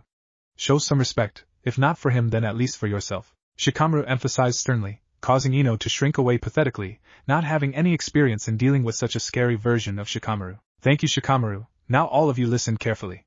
Don't interrupt me until I'm done explaining, Naruto ordered, finally letting go of Ino's left-hand wrist, everyone now listening attentively, even Sakura, who almost never listened to anything Naruto had to say unless it involved Sasuke. Uchiha Itachi and Hashigaki Kisame, the monster of the mist, also known as the Tailless Bijou because of his monstrous chakra reserves, were both sighted inside Konoha about a week after Orochimaru's invasion. They are both members of the Akatsuki, and they came here looking for me. Fortunately I was away from the village with Jiraiya-sensei at the time, but that didn't stop them from following me to Tenzuki town. They found me alone in a hotel room, but thankfully Jiraiya-sensei and later Gai-sensei arrived to save me. Sasuke and Kakashi-sensei were both put in a coma by Itachi's genjutsu when they clashed with him, but both recovered thanks to Jiraiya-sensei, and I bringing Godame-sama back to the village. Naruto explained, taking a momentary pause before carrying on where he left off. It is also believed that Orochimaru is a former member of this organization, just so you understand just how powerful these guys are, and how lucky I am to have avoided capture so far. Now the answer to the obvious question, as I am sure you all want to know why they are after me. The answer is simple and not so simple at the same time. It might come as a big shock to some of you, but it is about time you found out about me. I'll just put it out there right away, the 4th Hokage didn't kill the Kyuubi. It is in fact impossible to kill a Bijou. I am the Kyuubi, just as Gaara is the Ichibi. These beasts were sealed into us at birth, and over time our chakras have been merging together, and the connection between us and the beasts inside are getting stronger. Actually, Gaara's connection with his beast was already so strong that you could barely differentiate between him and the demon inside him at the Chunin exams. But that's not the point right now. The point is that Akatsuki want to capture us and extract these demons, killing us, the hosts in the process. Naruto explained, waiting patiently for everyone to recover from their shock. And no way. I don't believe it. I refuse to believe that Naruto-kun is the Kyuubi. Hinata said on the verge of tears. It's true, Hinata-chan. Think about it. Why do you think everyone in the village hates me so much? Take a look around you, see for yourself how the people passing by are looking at me. Naruto said, all the rookie 10 looking around and confirming, much to their astonishment, just how real and how strong the village's hate was towards Naruto. Naruto Shino trailed off. Yes? How long have you known that you are the Kyuubi? Shino asked curiously. I found out on the night of the graduation exam. Mizuki-sensei told me just before he tried to kill me. I defeated him though, and he's in jail now. Naruto said as if this was the most normal thing in the world, completely ignorant, or at least feigning ignorance to the sheer magnitude of the info that he was distributing and the terror it wrought on his comrades. And no way. I refuse to believe anything you say. Sakura exclaimed with her eyes closed, shaking her head vehemently in denial, almost as if to wish away the information from her mind. It's true. Mizuki-sensei convinced me that I could get a genin promotion if I stole the forbidden scroll of seals and managed to learn a jutsu from it. That's how I learned the shadow clone technique. He gave me a location for us to rendezvous just outside the village. He was actually secretly working for Orochimaru. He planned to kill me when we rendezvous and then take the scroll back to Orochimaru. You all know that I failed the academy promotion exam. But you all saw me the next day with a headband and I was allocated a team. My feat of stealing the scroll, learning the shadow clone, and defeating Mizuki is what earned me the promotion, and the achievement was recorded in my record as an A-rank mission. Naruto continued, giving his comrades a few moments to take in the information before carrying on. Anyway, you know everything now except for how exactly I got my Chunin promotion. The thing is, Tsunade-sama refused to let me go on the mission on the grounds I listed earlier, that being a possible enemy or Akatsuki trying to lure me into a trap. She's a gambling addict, so I managed to get her to make a bet with me. The deal was that she would give me a Chunin promotion and allow me to go on the mission if I passed any test that she wished to set up for me. The condition was that I would have 4 months to prepare. I was training in the Forest of Death and also living there for the last 4 months. Lee knows this because he and Gai-sensei helped me out with my taijutsu, stamina, speed, and strength training. Of course I made them promise not to tell anyone where I was or what I was doing. Naruto added hastily, saving Lee from a world of hurt from Tenten, Ino, and Sakura, who he was sure by the looks on their faces that they would have done unspeakable things to him if he hadn't added that piece of information at the end. Anyway, the water fox you saw was my technique, a technique I used to defeat Gamaken, the giant toad that you all saw. That was part of the test. Originally I was meant to fight Kakashi-sensei and get 2 bells from his waist, but Jiraiya-sensei for one reason or another changed the test and had it that I either had to defeat Gamaken or last for 24 hours against him. I was also not allowed to use my demon powers to win. What demon powers? Sakura asked with a terrified expression. Didn't I just tell you that I'm the Kyuubi? Naruto asked with a sweat drop. But I've never seen you use demon powers before? The only demon I ever saw was Gaara. Sakura argued vehemently, still apparently in denial mode. Naruto realized. I used demonic chakra to defeat Haku in Wave Island, and I used demonic chakra to defeat Niji in the Chunin exams. I also used them against Orochimaru in the Forest of Death and against both Gaara and Sasuke at the Valley of the End. I used the most against Sasuke. My body even transformed partially in a way similar to what you saw from Gaara, and I had a one-tailed demonic chakra cloak surrounding me. I've used a lot of demon chakra, Sakura, you just haven't noticed yet, Naruto retorted, a shocked silence the only response he got from her, her mouth wide agape from information overload. Anyway, there was supposed to be a test to see if I can use a 3-tailed chakra cloak without losing control. What do you mean by losing control? Niji asked wearily. The demonic chakra is full of malicious intent, it has its own will, so to speak. Or rather, it has the Kyuubi's will. The Kyuubi is the incarnation of hate itself, so whenever I use his chakra, my thoughts and emotions become subject to his influence. My whole personality can change during the use of the demonic energy. If I use more than I can control, I could lose myself to hate and attack everyone in sight, including comrades. Worst case scenario is that I make a full transformation and the Kyuubi takes over me completely. In other words, the Kyuubi could be reborn, Naruto said, not pulling anything back as he spilled out all the beans to his former classmates. And no way. That can't be possible. Ino argued, fear and astonishment clearly written all over her facial features. It is unfortunately possible. However, the 4th was the greatest seal master in the world. He probably has a fail-safe of some sort installed in the seal. I'm still a novice at sealing arts though, so I haven't been able to discern much about the seal. but I'll figure it out sometime, and who knows, I might become skilled enough to install my own fail-safe sometime in the future," Naruto said reassuringly. "No offense, Naruto, but I'm told the sealing arts require a more intellectual and cultured mind in order to master." Tenten trailed off. "You're still underestimating me after everything that you've heard?" Naruto retorted. I'm sorry," Tenten said apologetically, even though she and everyone else still doubted Naruto could surpass the fourth in any field whatsoever. "It's okay, I forgive you," Naruto said with a small smile. Thanks," Tenten replied awkwardly, a small red hue forming on each one of her cheeks, silently wondering when Naruto became so handsome and alluring, or mature for that matter. Naruto Kiba trailed off with a rare serious tone. "What is it?" Naruto asked with a quirked eyebrow. "When exactly are you leaving for your mission?" Kiba asked curiously. Tomorrow afternoon at 3 p.m. Naruto lied through his teeth once again. He was actually leaving to join the ANBU at 2 a.m., but he knew that his cover story would be in jeopardy if his friends decided that they would see him off before his departure, a departure which wasn't going to actually take place since he would still be inside the village for quite some time still for his ANBU and more specifically, Hunter Nin training. He didn't really believe anyone would see him off, but he had to be vigilant. There was absolutely no margin for error. His friends would be told part of the truth if they did try to see him off, that his mission departure was actually 2 o'clock in the morning, but of course, they would remain ignorant about the true nature of his mission if the Hokage was a woman of her word. 3 o'clock tomorrow afternoon? Man, how troublesome. You're always making things troublesome for everyone, Naruto. Your life itself is just troublesome, Shikamaru said in exasperation. I guess so. Anyway, I have to go and make preparations, people to say goodbye to, clothing and weapons to pack, strategies to prepare, etc., etc., Naruto said, walking through and past his friends and comrades. Where do you think you're going, Naruto? You're coming with us to see Tsunade-sama, and we're going to get to the bottom of this nonsense. Don't forget that you made a promise to me. Besides, it's not like you have a family to say goodbye to. Sakura ranted in frustration, everyone's heart in their mouths at Sakura's last statement, even Ino unable to believe just how insensitive her best friend could be. Naruto stopped abruptly at Sakura's words, even he caught a little off guard by his teammates' cruel, selfish, and insensitive behavior. A tense silence permeating the atmosphere in that moment. It's true that I don't have a family, but there are people that have earned a special place in my heart like Konohamaru, Moigi, Udan, Ayame Nei-chan, and Tuchi Aji-san. I'd like to spend some time with them before I go. Is that too much to ask, Sakura? Naruto replied emotionlessly. I don't care for your excuses. You know what, fine, whatever, you've always been selfish and unreliable anyway. That's why, Sasuke-kun. That's enough, Sakura. Kakashi exclaimed from the entrance of the Hokage building, a great amount of killing intent directed at his only female student in that moment. Kakashi-sensei, when did you? Hokage-sama wants to have a word with you, all of you except Naruto. I'd suggest you don't keep her waiting. Kakashi ordered viciously. But Sensei Naruto, Godame-sama will explain everything in detail. Leave Naruto out of this, he has enough to deal with already. Has enough to deal with? What, you think I don't have any emotions? Why is Naruto getting special treatment just because he's the— Stop right there, Sakura. Naruto said hastily. What did you say to me? Sakura asked with a threatening undertone. I forgot to tell you guys. Only the Hokage and I are permitted to disclose information about my status as the QB's host. Otherwise it is an S-rank secret of which speaking of without permission from either the Hokage or I to someone who doesn't already know, or in such a manner that someone who doesn't already know can overhear you is punishable by death. Naruto said dramatically, the wind, almost as if sensing the tension, blowing harder and causing a strong breeze to whisk through the silence. Keep that in mind from here on out.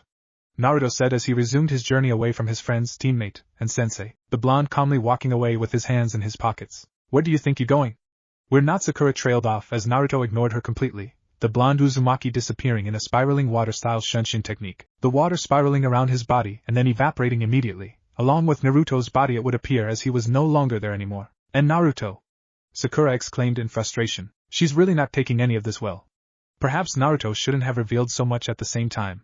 She's clearly struggling to process everything that's going on. It's almost like she's developing abandonment issues with Sasuke and now Naruto leaving. The next 3 years or so are probably going to be some of the toughest of her shinobi career. It will probably be a make or break experience. Kakashi thought analytically. 1 year later. It's 11:55 right now. My daughter's life is in jeopardy. Do we really have to wait for this mysterious Hunter Nin of yours while my daughter is in enemy territory? Some asked in frustration, standing in a small clearing just outside the village along with a boar-masked ANBU operative.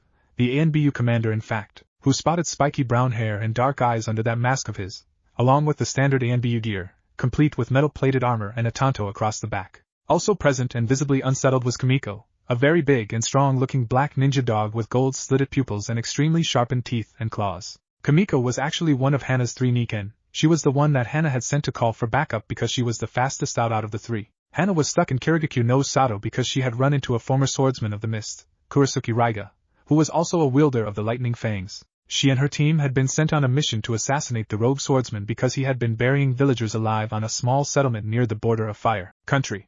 But either Raiga was stronger than they were led to believe or the rogue swordsman had improved his skills drastically since he went rogue, because Hana was the only living survivor of her four-man cell, and even she had to admit that she would have been dead if it weren't for her teamwork with the Niken. Kamiko had explained to Tsum that she believed that Raiga had intentionally driven Hana towards Kirigakyu no Sato. For what reason she didn't know why. But Tsum understood perfectly what Raiga had in mind, and it was quite a simple strategy if one thought about it. Raiga didn't want anyone interfering with him and his prey, a sentiment that Tsum, as an Inuzuka, understood too well. It didn't matter if Hana managed to call for backup because international law prevented Konoha shinobi from entering water country without permission from either the water daimyo or the Mizukage and their delegates, and given the state that Kiri was in at the moment, chances of receiving approval were close to negative 100%. If Konoha sent a large or even small task force to water country, and said task force was discovered, war would almost certainly become inevitable. Neither the Hokage or the ANBU commander could be expected to risk a full-blown war for a single woman, even if said woman was an heiress of one of Konoha's most prestigious clans. Tsum understood that perfectly well, and even agreed with the sentiment, but that didn't mean that she wasn't hurt or anxious about the situation. What mother wouldn't? She'd almost given up, but her tears, much as she hated how weak she felt because of them, were enough to get the Hokage and the ANBU commander to give her a glimmer of hope that was vested in a single hunter Nin shinobi, who was said to be the most skilled and most powerful of said division and had a 100% success rate. More importantly, it was said that he had an in-depth understanding of Kiri's tactics, geography, and ninjutsu. It was said that if anyone could go in and out of Kiri without getting caught, then it was this particular individual. He said he would be here at noon. There are still 5 minutes left. Do not be anxious about his timing. He has never been late for any meeting before.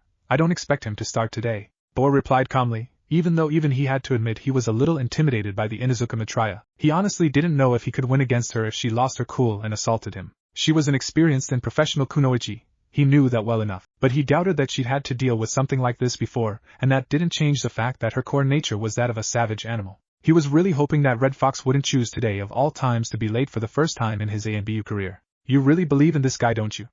Tsum stated with a curious tone. Godame-sama ordered that I personally handle his ANBU training for various reasons that are not to be discussed, so I know better than anyone else out there what he is capable of. He's a very scary guy. In fact, he reminds me a lot of Uchiha Itachi, of course, before anyone knew just how evil and sadistic he actually was. Bo replied with a somewhat proud tone. Well, if he also goes crazy, I hope it only happens after Hana-chan has been returned to her rightful place by my side. Tsum replied with a small chuckle. Don't joke about that. Konoha's extinction would become almost inevitable if such a thing happened. Bo retorted nervously. Okay, that's enough. You don't have to exaggerate this guy's abilities so much just to make me feel better about the situation. I'm not exaggerating anything, Tsum-sama. I'm totally serious, Bo replied, causing a very confused expression to morph into Tsum's facial features, unable to believe that such a person would exist without her being any wiser about it, only to be broken out of her thoughts by Kamiko's loud bark, looking in front of her only for her eyes to witness Red Fox in his glorious presence, a young man, looking no older than 14 if some were to judge by size alone, walking towards the two of them calmly. The man wearing a white ANBU mask with a fox head painted in red over his mask, black shinobi sandals with white tape around the ankles, and a long, plain white, hooded cloak. A white cloak? That is the outfit reserved for the highest ranked and most powerful member of each ANBU division. But he doesn't look that old, or is it a man of small stature? More importantly, why does this man have no scent? Even from this distance I can barely smell anything from him. Tsum thought analytically, not liking one bit of that aspect. A man who had no scent, to her clan, was a very dangerous person, a demon even, because it meant that this man could neither be tracked down or identified. It meant that even if someone killed him and another posed as him, she and her clan members wouldn't be able to identify the deception, and most importantly, that her clan was almost completely vulnerable to such a man. Good afternoon, Bordaishu Tsum-sama. The cloaked ANBU greeted with a respectful bow, his voice easily identifiable to Tsum as that of a young teenager, definitely not of a fully grown man just as she suspected. Good afternoon, Red Fox. How was your mission? Bor asked diplomatically. It was a success. There will be no rehabilitation for this individual. I killed her. Red Fox replied. I see. That's quite unfortunate, but good job nonetheless. I know it is against protocol for you to deliver evidence in any place other than my office, but this is an exceptional circumstance. You need to leave immediately because we have an urgent mission for you. It is probably the most important and difficult mission you have ever had before. Bor explained. I understand. Here, the evidence of my success is in this scroll. Red Fox replied, handing a sealing scroll over to his superior. Thank you, Red Fox. Bor replied. No need to thank me. Just doing my job. Why don't you rather give me the details of this new mission? Red Fox requested. You already know who this is next to me apparently, so I won't go into that. What's important is that you have to eliminate Kurasuki Raiga of the Swordsman of the Mist, and bring back Inuzuka Hana while you're at it, preferably alive and well. Right now she is either fleeing from Raiga, battling Raiga, is captured by Raiga, or has been killed by Raiga. Whichever the case may be, you must bring her back and you absolutely must assassinate Raiga. He has killed a lot of innocent Fire Country civilians, burying them 6 feet under while they are still alive and breathing. Bor explained patiently. Okay, I understand. But tell me, do you know where they were last seen and where they might be? Also, is there anything you can tell me about Raiga other than what is in the bingo book? Red Fox asked curiously. Only that Raiga is stronger than what we imagined, in other words, a stronger and better version of what is in the bingo book. As for where they were headed, that is the real issue, the real reason why your expertise became a requirement. Bor explained. Go on, Red Fox said simply. Raiga seems to have driven his prey towards Kirigakure no Sato. We suspect that he is an adapt sensor type because according to Kamiko, Hana couldn't lose him no matter what she did and he stopped every attempt she made to run in any direction other than towards Kirigakure, or rather, Water Country. Kamiko will accompany you to where the battle took place and she will help you track them down. The other 2 of Hana's 3 Niken stayed behind and they will leave scent markings for you two to follow. Your own chakra sensing along with Kamiko's scent tracking should be sufficient for the mission. Bor carried on. So this Niken is Kamiko, huh? Red Fox asked, bending down and scratching Kamiko behind the ear, Kamiko taking an instant liking to the young hunter Nin, so much so that she practically jumped into his embrace. Red Fox embracing and comforting the black-furred Niken. I don't believe this. Hana's Niken have never warmed up to any stranger before, actually, they have never warmed up to any other Inuzuka even, yet this young man who doesn't even have a scent is able to invoke such a reaction. What sorcery is this? Some thought in disbelief. Don't worry Kamiko-chan, we'll definitely save Hana-san, okay? Red Fox said comfortingly, earning an excited bark from the canine creature. Jay, just who are you exactly? Some demanded. I'll tell you when I reunite you and Hana-san again. For now, just know that everyone in Konoha is part of my extended family, so this isn't just a mission to me. I want to bring Hana-san back alive more than anything right now. I will carry those feelings as I conduct myself in this mission, Red Fox replied, causing Tsum's eyes to widen in surprise before settling on a genuine and touched smile. Okay. I'll leave everything to you then, Red Fox-san. Tsum replied. Thank you, Tsum-sama.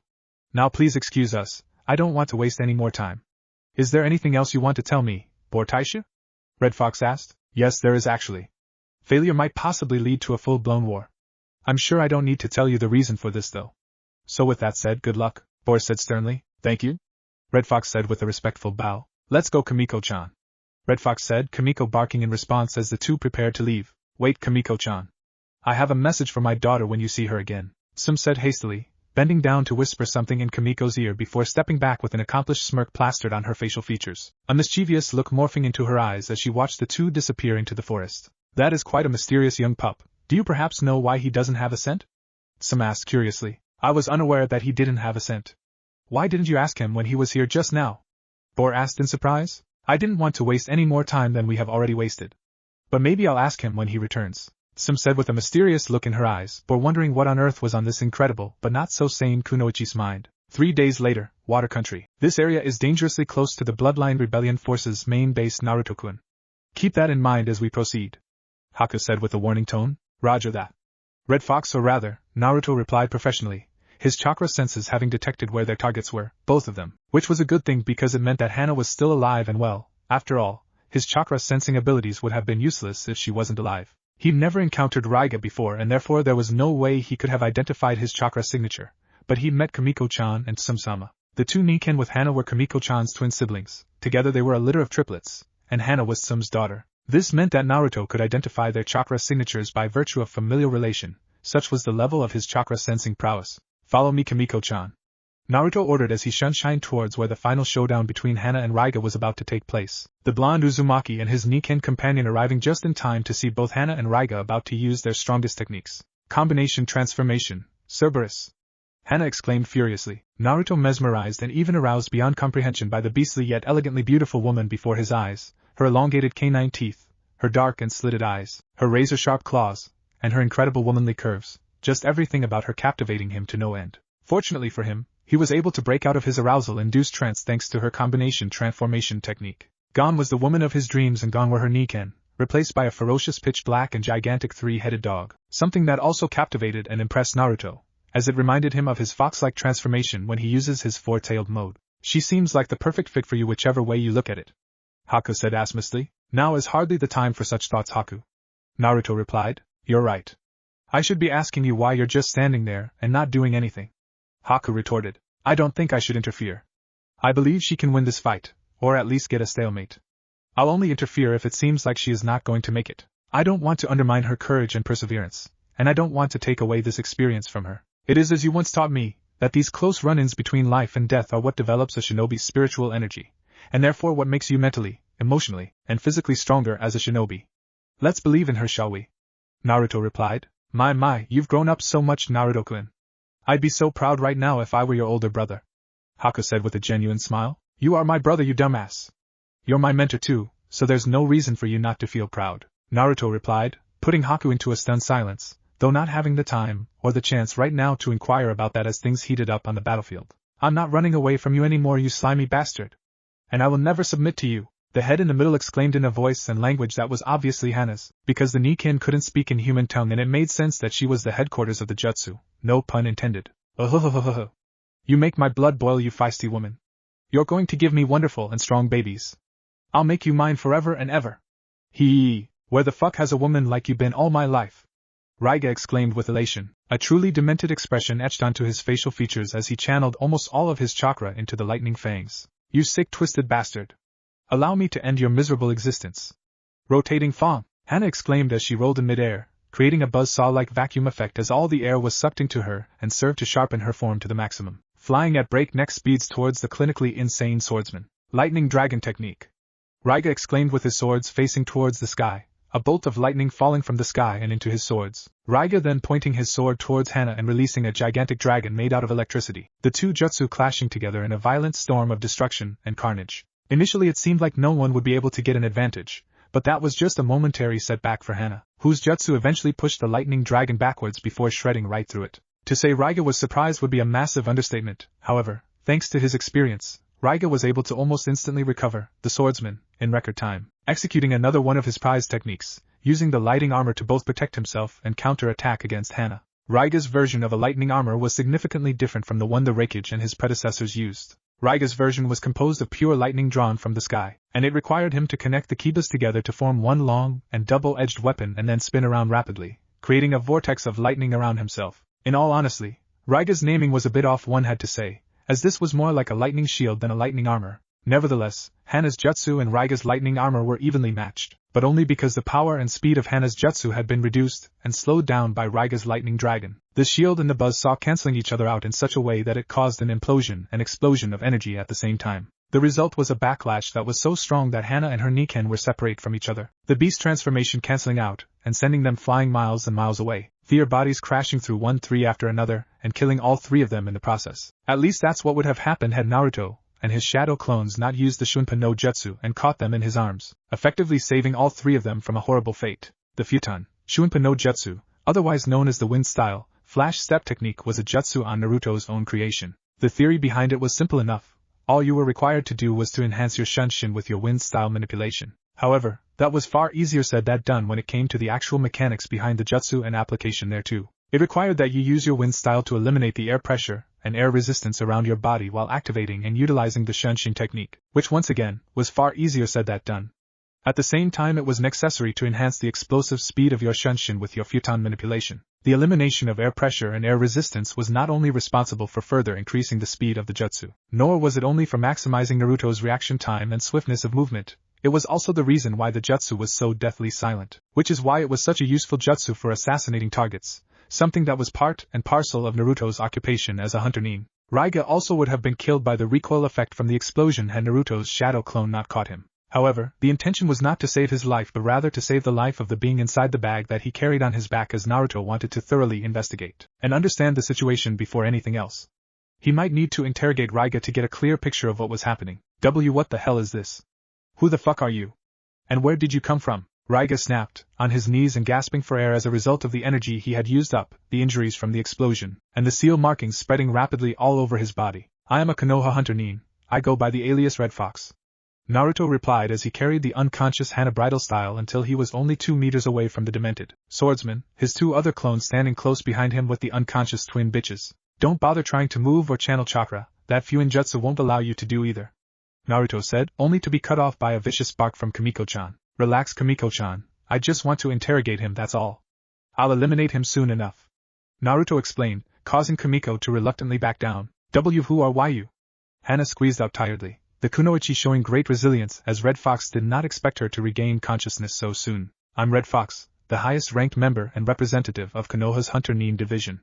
My mission is to eliminate Raiga and to ensure your safe return to the village. Naruto replied robotically. Her feral features have mostly reclined, but she still looks incredibly beautiful, even in her currently worn-out state. Naruto thought, Haku having to use an insane amount of restraint to refrain from teasing the blonde Uzumaki. Sometimes it was quite troublesome to have another person constantly listening to every one of your thoughts. I see. I didn't think that they would actually send anyone. Hana replied, you're an important asset to the village, and I can see why the Hokage and ANBU commander think so highly of you. That was without a doubt the most incredible battle I have ever seen. You're an awesome kunoichi, Hana-san. Quite frankly, I don't understand why you're still a chunin. You're without a doubt at the level of an elite jounin. Naruto replied, causing Hana, despite her current state, to blush shyly, never having ever received that kind of praise before from anyone, more so from a male figure. You don't have to say that just to make me feel better. Hana retorted, I'm serious. I'm actually going to recommend that Godame-sama give you a jounin promotion exam as soon as we get home. Naruto replied, causing Hana's eyes to widen in surprise. And no way. You're totally going overboard now. Hana argued defiantly. Really? I don't actually think I'm going overboard. Raiga has an A ranking in the bingo book. That's a ranking reserved for elite jounin. More importantly, I've been told that he is quite significantly more powerful than he was when the bingo book entry was made. Do you still think I'm going overboard now, Hana-san? Naruto asked rhetorically. Don't worry though, you don't have to take the exam if you don't want to. I'm merely going to make sure that the higher authorities recognize your talent. What you do with it is entirely up to you. Is that okay, Hana-san? Naruto asked softly, H-high. I guess I can't complain when you put it like that. Hana replied with a small and arrogant smirk, causing Naruto to smile happily under his mask. Do you think you can stand? Naruto asked. Why yeah, sure. Hana replied with a light blush, suddenly becoming self-conscious as she realized the full extent of her situation. Her clothes so ripped up that certain body parts became accessible to the naked eye and capped off by the position that she had found herself in, as in, the fact that Naruto was holding her as if he was about to throw her on their honeymoon bed and ravage her. Do you hate me for what I just did to Raiga, Ranmaru? Red Fox asked emotionlessly. I'm sad, but I don't hate you nor do I want revenge. I knew that Raiga-sama was not a good person, but he was all I had and he is the only one in the world that didn't look at me with fear or loathing. He is also the only one that gave me the opportunity to see the world, and valued me for what I am. I could have stopped him from doing all the bad things, I could have stopped him for good, but I didn't do it because I didn't want to be lonely. I'm so selfish, I deserve the same fate as Raiga-sama. Ranmaru said without blinking, neither Naruto or Hana able to sense any negative emotions from him except maybe self-loathing. What are you going to do now, Red Fox-san? Hana asked fearfully, her heart crying out for the young boy in front of her despite the fact that he had contributed to the deaths of so many people, including her teammates. Still, she couldn't bring herself to hate the young boy in front of her after hearing his story, and she certainly didn't want to see him die. I haven't decided yet. He says that he doesn't hate us nor does he want revenge for Raiga. I believe him, but that's not enough for me to make a decision yet. I need you to answer a question first. Naruto trailed off. Me? What do you want to ask me? Hana asked with a confused expression. Hana-san?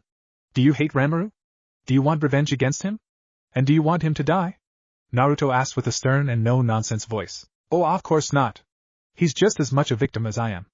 I hated Raiga and I wanted revenge against him, and I got it. I don't want this child to die, but I also can't stop you from killing him. It's your job and your mission. Hana said with a tearful expression. Actually, my job is to eliminate threats to the village and my mission was to eliminate Raiga. Ranmaru is not a threat to the village, and he was not my target. Naruto replied, causing both Hana and Ranmaru's eyes to widen in surprise, but for different reasons completely. No! You can't do that!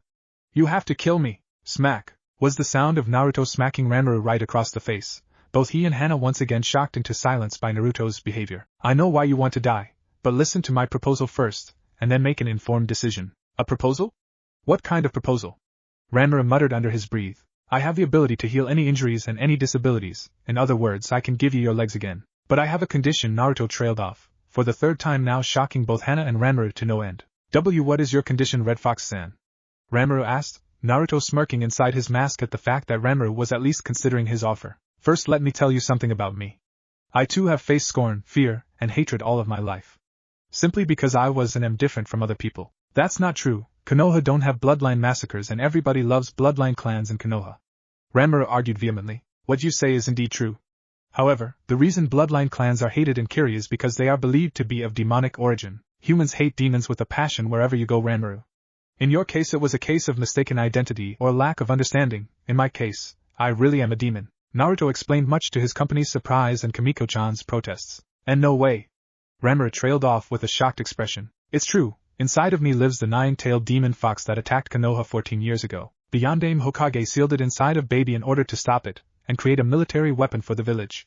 That baby was me. Naruto trailed off, taking a slight pause before continuing where he left off. You understand now, Ranmaru? The fox killed a lot of parents, children, siblings, lovers, and friends during its rampage. That's why everyone in the village hates me and wants nothing more than for me to die. The teachers at the Ninja Academy also hated me, and they did everything they could to sabotage my educational development. One of them even tricked me into stealing the Forbidden Scroll of Seals so that he can have a legitimate reason to assassinate me. Fortunately, I defeated him. Naruto explained. Why are you telling me this? Ranmaru asked with a confused expression. I want you to understand that you are not the only one that has had a painful childhood, that you can't give up on life just because of that. You have to fight and fight and fight, to fight on until the very end. You have to defy this reality with everything you have and forge your own path. You have to use your own strength to make life what you want it to be, to change your destiny, or rather, to create your own destiny. Naruto said passionately. How do I do that? Please tell me, Red Fox-san. Ranmaru pleaded desperately. It's your choice at the end of the day, but I have an idea.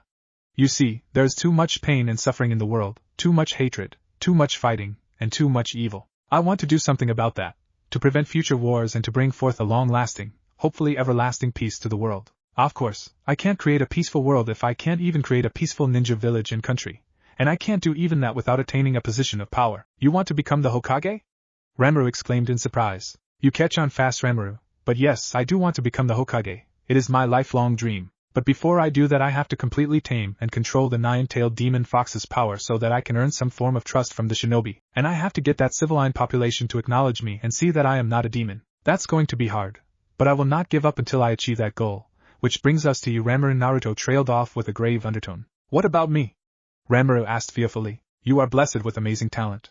You don't even have shinobi training yet. Your chakra capacity and control is Jonin level. You also have a Dijitsu that seems to combine the prowess of Konoha's Sharingan and Byakugan's abilities. And more importantly, you are a kind-hearted young man who knows true pain and suffering, hence the ability to empathize with others. You've also got a great amount of battle experience from being Raiga's eyes and ears for so long. Ranmaru, you have the potential to become the trump card of the Bloodline Rebellion faction of Kiri and become a future Mizukage.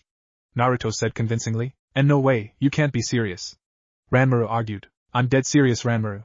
You can receive swordsman training from the Bloodline faction and become a member of the 7 Ninja Swordsman organization. You already have the lightning fangs now, and you know better than anyone alive how to use them, as you fought side by side with Raiga for years now. Think about it, you have one of the most powerful bloodlines that I have ever seen. You have intellect and maturity beyond your age. You have Jonin level chakra capacity and control, and you have the lightning fangs and the Bloodline faction to support you. If you defeat Yugura and help the Bloodline faction retake control of Kiri, then you will be able to end all the pain and suffering in Kiri. You will become a hero that will eventually become the Mizukage. Naruto explained, taking a small pause before carrying on where he left off. Suna has finally elected a new Kazekage. He is a demon host just like me. He was also hated in the past, but now he has won everyone's respect and acknowledgement. He is also one of my closest friends. If the 3 of us become leaders of our respective villages, then Kiri, Konoha, and Suna will never have to go to war again. We'll make sure our kids become friends and will train them to become strong and carry on the family tradition. Kumo and Iwa will not touch either one of us because we'll outnumber them, and they won't fight each other either for fear of either of us sweeping in to take spoils of war. Peace will be ensured for generations to come. Naruto carried on, taking another deep breath of air before finishing off. It's not going to be easy, and there's no guarantee that things will go as smoothly as they sound. We might have to improvise and adjust our plans at times. But what do you say, Ranmaru? Even if we fail, it's better to die fighting than lying on your back, isn't it? Naruto asked, extending his right hand in what could and should be interpreted as a welcoming gesture. Red Fox-san, you really think we can do something like that? You really think I can become Mizukage? Ranmaru asked disbelievingly, without a shadow of doubt. I've seen you in action and I've heard your story. You have all the potential in the world, probably even more than I. All it takes is to believe in yourself and to be vigilant at all times. If you combine those 2 traits with your immense talent, then the world is your oyster, Naruto said encouragingly, Ranmaru adopting a thoughtful expression before coming to a decision. Resolve clearly written all over his eyes and facial expression. I'll do it. I'll join the Bloodline faction and I'll do my best. Even I'm not the one to land the finishing blow, I'll make sure that Yugura goes down. Ranmaru reaffirmed with a determined look in his eyes, one that disappeared very quickly however, as he remembered something important. Red Fox-san? Ranmaru trailed off nervously. What is it, Ranmaru? Naruto asked curiously. I don't know your name yet, and I can't see your face even with my Dijitsu. So I was wondering if you could. Oh.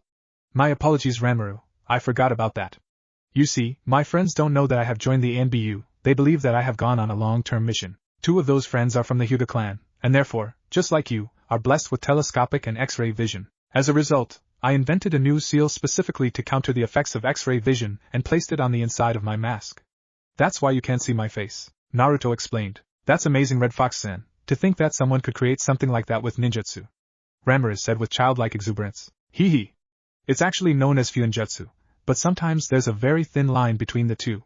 Anyway, Ranmaru, my name is Uzumaki Naruto, pleased to meet your acquaintance. Naruto replied as he removed his hood and mask with his left hand, his right hand extended towards the seated youngster, the two exchanging handshakes for the first time since they met. Wow, you look so young, Red. I mean Naruto-san, I thought you were a bit older. Ranmaru exclaimed in surprise. Hey, cut it out with the honorifics, Databeo, we're friends now, so you can just call me Naruto, okay? Naruto said with a kind smile. Friends? I've never had a friend before. Ranmaru trailed off with a forlorn expression, tears falling down his cheeks against his will as he came to that heartbreaking realization. Hey now, you're still only 10 years old.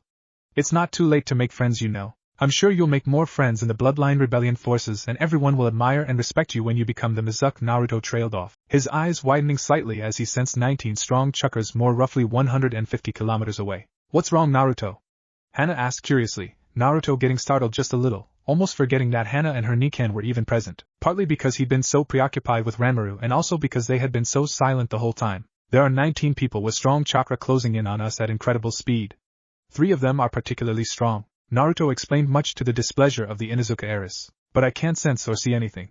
Ranmaru argued. I see. I didn't realize you were also a sensor type. But it seems like your range with both your chakra sensing and your visual prowess is shorter than my sensing range. In any case, you should be able to perceive their location soon enough with your sensing skills. For now, let me heal both of you in the Nikan so that we can be better prepared to deal with the possible threat. Naruto said hastily. How are you going to completely heal us up in such a short space of time? We still wouldn't have enough time even if your sensing radar was 60 kilometers. I think it would be better if we ran straight for Fire Country and worry about healing injuries later.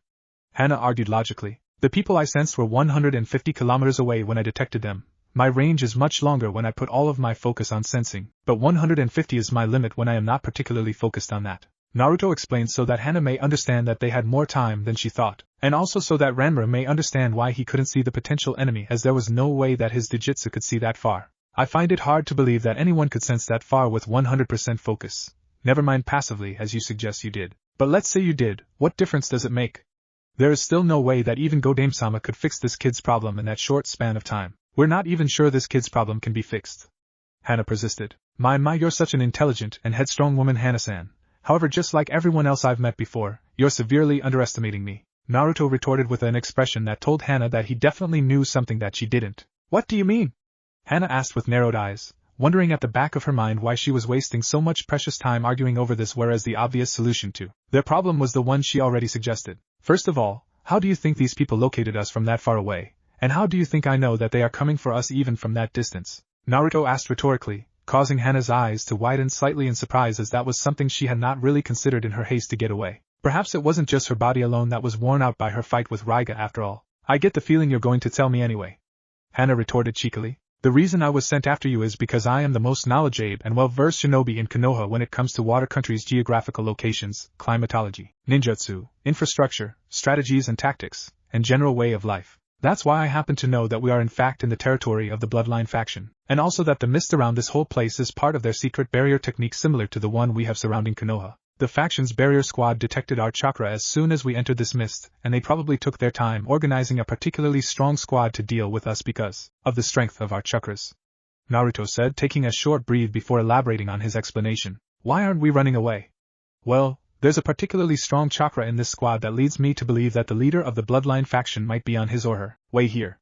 I want to get to know the person who is going to be taking care of Ranmaru so that I can ascertain if it will be safe to leave Ranmaru in their hands or not. That's all there is to it. I understand if you don't want to stick around after everything you've gone through, Hana-san, so I'll have my shadow clones escort you back to Konoha after I heal your injuries. Naruto said with a kind smile. Why are you willing to go so far for this child? I mean, you're an ANBU operative. You could be disgraced if you did something outside the scope of your mission, and it backfired. Hana asked with a confused and concerned expression at the same time. I told you I wanted to become the Hokage, right? Yeah, so? Hana asked. Well, I believe that I have to start thinking and acting like a Hokage now already if I ever want to become a good Hokage in the future. I have to secure alliances and friendships now already, and I have to set things in motion so that I can reach the end result when I become Hokage. I just don't believe it is wise to wait that long to begin my journey. My goal is beyond the Hokage position and beyond Fire Country itself. I want to fix the world, or at least make it a better place and inspire generations to come, generations that will hopefully inherit that same spirit and determination. I can't waste such a good opportunity, Hana-san. Naruto replied. I'm sorry. Hana said apologetically. Why? Naruto asked, the tables turning on him as he was now the confused one. For doubting you. I thought you were being naive and unrealistic, but I understand now that you're optimistic and realistic at the same time rather than naive and unrealistic. You hope for the best but also plan for the worst. I wanted to ask you what you would do if it turns out the leader of the Bloodline faction is not such a good person and won't allow us to leave this land alive. But you've already prepared for that possibility, haven't you? Hana asked rhetorically. Oh, force. I'd never recklessly put yours or Ranmaru's life in danger. I have a contingency plan for our escape if it becomes necessary. Naruto retorted with a warm smile. Okay, I believe in you. But really, Naruto-kun, can you really heal us all in such a short time? And what about Ranmaru? I mean, can you fix his problems so quickly? Hana asked skeptically. Yeah, look at this. Naruto said excitedly, opening his right hand to reveal a big red dot with black spirals inside of it on his palm. What's that, Naruto-san? I mean, Naruto and I-san. Ranmaru asked curiously. This is a sealing technique of my own design.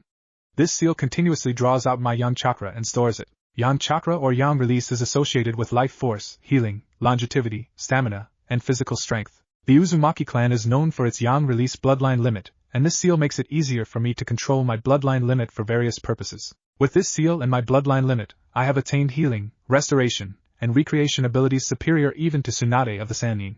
Naruto said proudly. Wow. You're really amazing, Naruto and I-san. I wonder if I'll ever become just like you. Ranmaru thought out loud. You don't have to copy me, Ranmaru.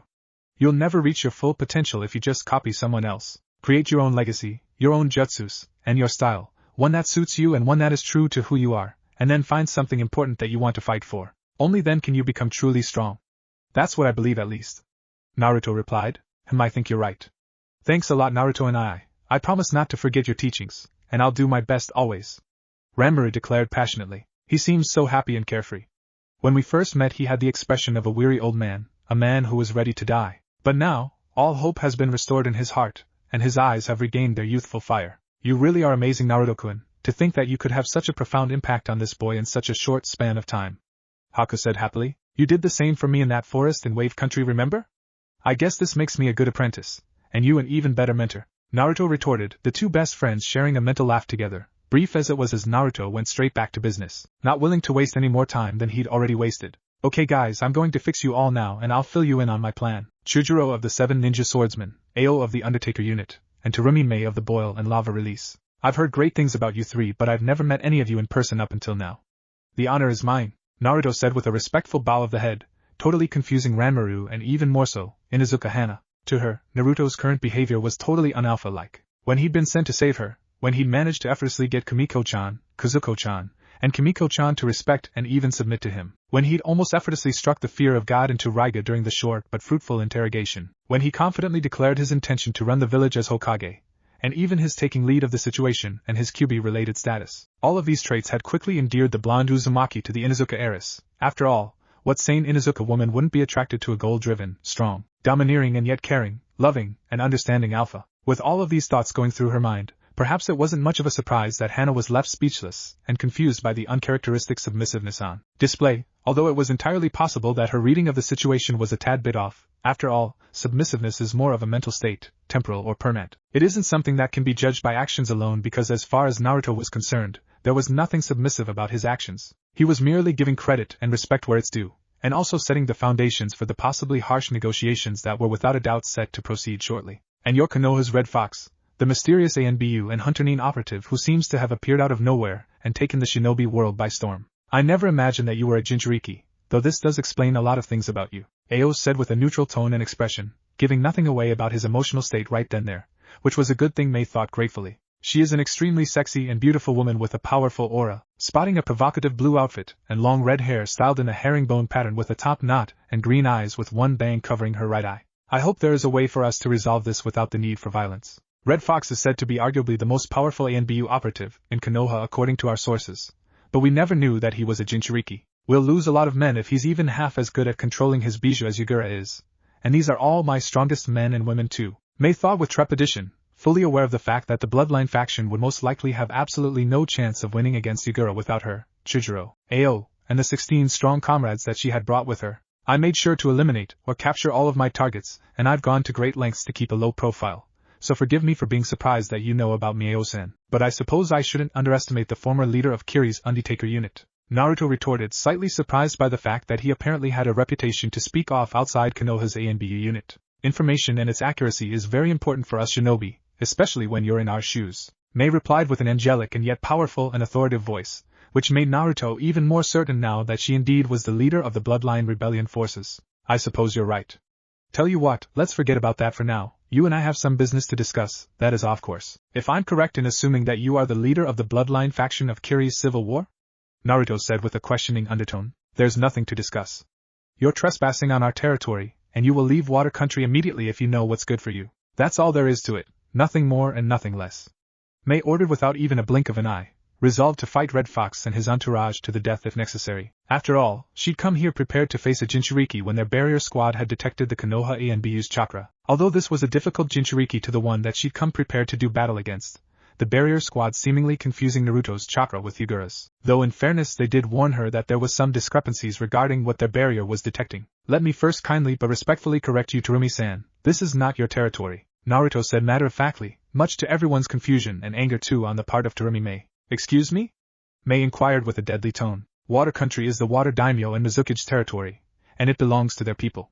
However, you aren't their people now, are you? No, you guys are by international and local law, a terrorist organization with an S-class criminal ranking, not to mention that both the Daimyo and the Mizuki expressly, and in writing revoked all of your rights and obligations to this land. You don't own anything inside Water Country, you're just as much a trespasser as I and my comrades are right now. Naruto declared with devastating effect. You better watch your words, Mr. Red Fox. Don't think for one second that your bijou will protect you from my wrath. Don't think for one second that you get to insult our integrity and dignity, and then get to walk away with your head on your shoulders, Mei said ferociously, though if Naruto was scared or intimidated, he certainly did well not to show any signs of it. Not that it was easy to tell with that menacing mask covering his entire face. Stop bluffing, Terumi-san. I'm Konoha's ultimate military weapon and Hana-san over here is the heiress of the Inuzuka clan. What makes you think that Konoha won't take action against you if anything happens to us? Naruto asked rhetorically, causing Mei to grit her teeth in anger and frustration. We have survived everything that has been thrown against us. We've been through hell and back and we are still alive and intact, stronger than ever. We do not fear anything under the sun and the moon. Terumi Mei declared with conviction. You're a smooth talker, and a passionate woman. I can respect that, but let's be honest here, Terumi-san, you already have your hands full with Yagura. There is no way that you could survive an onslaught from both Kiri and Konoha. You have no leverage or higher position here. Red Fox declared. You're right, I have no leverage against you, except for the lives of your comrades. Mei countered fiercely, but I too have the lives of your comrades within my grasp. You, Chujiro and Ao-sen need no introduction, but based on their chakra levels and the potency of said chakra, I'm quite confident that the other 16 of your comrades are the strongest of your army after you three. How many do you think the Kyuubi Jinchuriki can kill before he is taken down? And how much of a blow will that be to your military strength? Naruto asked rhetorically. So he's also a sensor type. I guess Ao was right after all, not that I really doubted him. Mei confirmed to herself. Ao had told her that the Jinchuriki in the enemy ranks was also a sensor type. That was because sensors couldn't hide their sensor abilities from each other as long as they were molding chakra. Thus a sensor can immediately tell when another sensor type has detected his or her position. This isn't going anywhere. Was this your grand plan, Red Fox? You're just going to trade insults and threats with her until everyone dies of boredom and starvation? Doesn't seem like such a genius plan to me. Hana said mockingly, causing Naruto to strain himself just to hold back a chuckle at Hana's brash, straight to the point, and blunt honest attitude, a quality that he found strangely endearing. That wasn't my plan. I just want us to negotiate on equal terms.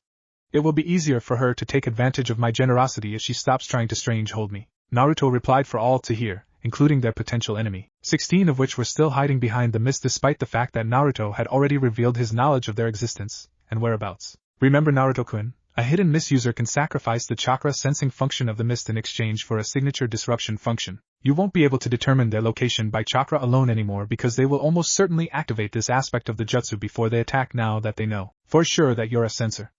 Haku said with a warning undertone. I know. But they'll have to rely on other means to track us if they do that. They'll probably use scent or sound, most likely sound. Ranmaru has his Jujutsu to aid him. His sight won't be disrupted by the mist. Hana has scent sensing and I have my air resistance sensing. We'll be just fine, Naruto replied confidently, vowing to Haku that he wouldn't leave anything to chance, shortly after broken from his thoughts by the beautiful goddess Terumi Mei. Alright, I'll bite Red Fox-kun. What is it that you want to negotiate about so badly? Mei asked, her curiosity finally getting the better of her. I want you to surrender Ao-san's Byakugan over to me. Not gonna happen. Mei cut in smoothly, not even waiting to hear the rest of the blonde Uzumaki's story as she already knew the answer to his proposal. You haven't even heard my offer. Yes, I didn't. But I also know that this is our only Byakugan and it is therefore our most precious and important asset. We won't trade it for anything, Mei declared with finality. Even for a Jujutsu with powers reminiscent of both the Sharingan and Byakugan? Naruto asked with a knowing smirk, though no one could see it under his mask. Is this some kind of joke? Mei asked incredulously. Show them, Ranmaru. Naruto ordered, the young and newly uncrippled 10-year-old boy immediately activating his Jujutsu, his eyes glowing a menacing red as a result. This is Ranmaru's Jujutsu, the Fuingen. Naruto explained. And no way. Ao exclaimed in surprise. What is it, Ao? Do you know something about this boy's eyes? Mei asked hastily. Not much, but I do know that there once was a clan in Kiri that had a legendary Jujutsu, a Jujutsu that was Kiri's answer to Konoha's Sharingan and Byakugan in the past. The clan was hunted down and eliminated for its Jujutsu. However, the clan had a secret jutsu that incinerated the eyes upon death. It was a jutsu placed on each newborn child at birth in order to prevent the enemy from harnessing the eyes for themselves. The clan was hunted down to extinction long before even I was born. I never thought that someone from that clan had survived. Ao explained, much to both Mei and Chujiro's surprise, even his own surprise really, as he honestly never expected to ever get the privilege to witness these eyes in person. Well, I must admit that I had no idea that Ranmaru's clan had such a bloody history, but all the better because he will reform the clan and make it an even greater force of nature. I initially intended to take Ranmaru back to Konoha with me, but maybe he could be of more use to you than I, wouldn't you say, Terumi-san? Of course, I want you to be his mentor, and I would like Chujiro-san to train him as well. Wait just a minute. I never said that we had a deal, and more importantly, what makes you think you could make those demands even if we were to make a deal with you? Mei retorted. Those were not demands but requests. You see this headless corpse behind me? Naruto asked. Yes, and? Mei inquired with a confused expression, unable to understand what said corpse had anything to do with what they were currently discussing. That is Kurasuke Raiga's body, and these are the lightning fangs that we confiscated from him, Naruto said, crouching down on one knee and spreading out the scroll that contained the swords before unsealing the swords for Terumi Mei and her entourage to see. Ao? Mei ordered authoritatively, Ao immediately recognizing the command for what it was, that his boss wanted him to verify the legitimacy of the sword using the power of the Byakugan in his left eye socket. Hi, they're the real deal. Those are the lightning fangs. Ao replied. You're sure? Mei asked again. 100% Terumi-sama. Ao replied respectfully. I see. Mei trailed off thoughtfully. Ranmaru is 10 years old, but the strength, reserve size, and control that he has over his chakra is Jonin level. His Jujutsu affords him X-ray vision, telescopic vision, 360-degree vision, chakra sensing, genjutsu casting and dissection, chakra perception and dissection, and even temporal Jujutsu and sensory disruption. Naruto said in order to sway Mei to his point of view as he noticed that she had just adopted a stance that showed that she was in deep thought. He was formerly Raiga's partner. Raiga hid Ranmaru's small body in a bag that he carried on his back and never went anywhere without him. Ranmaru was Raiga's eyes and ears and therefore knows everything there is to know about the lightning fangs and Raiga's sword style. He is without a shadow of doubt the best candidate to wield the dual swords as he has both the talent and battle experience with the swords. Naruto carried on. If you hand over the Byakugan in exchange for these two gifts, you will most definitely be in a better position than you are now. You only have one Byakugan that cannot be passed on, but now you will have instead two Fuingen that will be passed on and multiplied through Ranmaru's descendants. You will also have retrieved a powerful asset in the lightning fangs and a skilled wielder for said weapon. Last but not least, I will give you two other gifts after the trade has taken place. One is a gift of knowledge and one is another military asset that will help you in your war against Yagura. Having heard all of that, Terumi-san, can you still say that you won't surrender the Byakugan to me? Naruto pressed on, fairly confident now that it was only a matter of time before she gave in to him. After all, Mei was in a greatly unfavorable situation against the might of Kiri. She could use any bit of help that she could get, and both Naruto and Mei knew that very well. I will accept your terms only if you tell me what the price is for your unhealthy generosity, Mei declared, causing Red Fox to chuckle at the phrase she used to describe his behavior. Not that he could blame her for being suspicious of him. Ranmaru's dream is to become the Mizukage. I'm aware that you will probably take the seat when you take control of Interrogating, but at some point in the future you will have to name a successor. I don't like where this is going. May trailed off with a fierce tone. Rest assured, Tarimidano, I only request that you give Ranmaru a fair chance just like everyone else. I'm not saying you are obligated to choose him, and I'm not saying you will make an enemy of me if you don't. All I ask for is fairness. Naruto said reassuringly. Why do you care so much what happens to the boy? Ao asked suspiciously. Ranmaru and I are good friends now. What kind of friend would I be if I didn't look out for him? Naruto asked rhetorically. Is that really all there is to it? You don't have any other demands. I'm not making any Yes, requests. Are there any more requests, Red Fox-san? May bid out testily. As a matter of fact, Naruto trailed off, causing May to have to resist the urge to roll her eyes in exasperation. What is it now? May demanded impatiently. I would like to negotiate an alliance treaty with you when I become Hokage and you are the Mizukage. The request is simple, that you only hear me out and give my offer fair consideration. The offer will be that of a two-part alliance treaty, a treaty with Kiri as a whole, and a treaty with the Bloodline faction to ensure that Konoha will be able to legally aid the Bloodline faction should another Bloodline genocide take place in the future. Naruto explained, much to the faction's surprise. May, Chujiro, Ao, and even the other 16 elite all unable to understand what this young man's true motives were. I can see that everything I say and do is being treated with extreme caution and, more accurately, extreme distrust and suspicion. So I'll tell you why a Konoha ANBU operative is so determined to help your cause. Please do. May bid out hastily, really needing a clear and concise explanation for something that is by all intents and purposes too good to be true and completely illogical. Her inability to accurately read her perceived nemesis, thereby frustrating her to no end, as this was a character trait, an ability she took pride on as leader of the Bloodline faction of Kiri's civil war. On the other hand, having received permission to speak, Naruto went on a long speech as he explained his motivations, all the way back to his first meeting with Zabuza and his apprentice, and up to the present time and moment. It wasn't that he enjoyed talking so much. In fact, he really didn't enjoy having to talk this much, hence why he took the occupation of a lone hunter.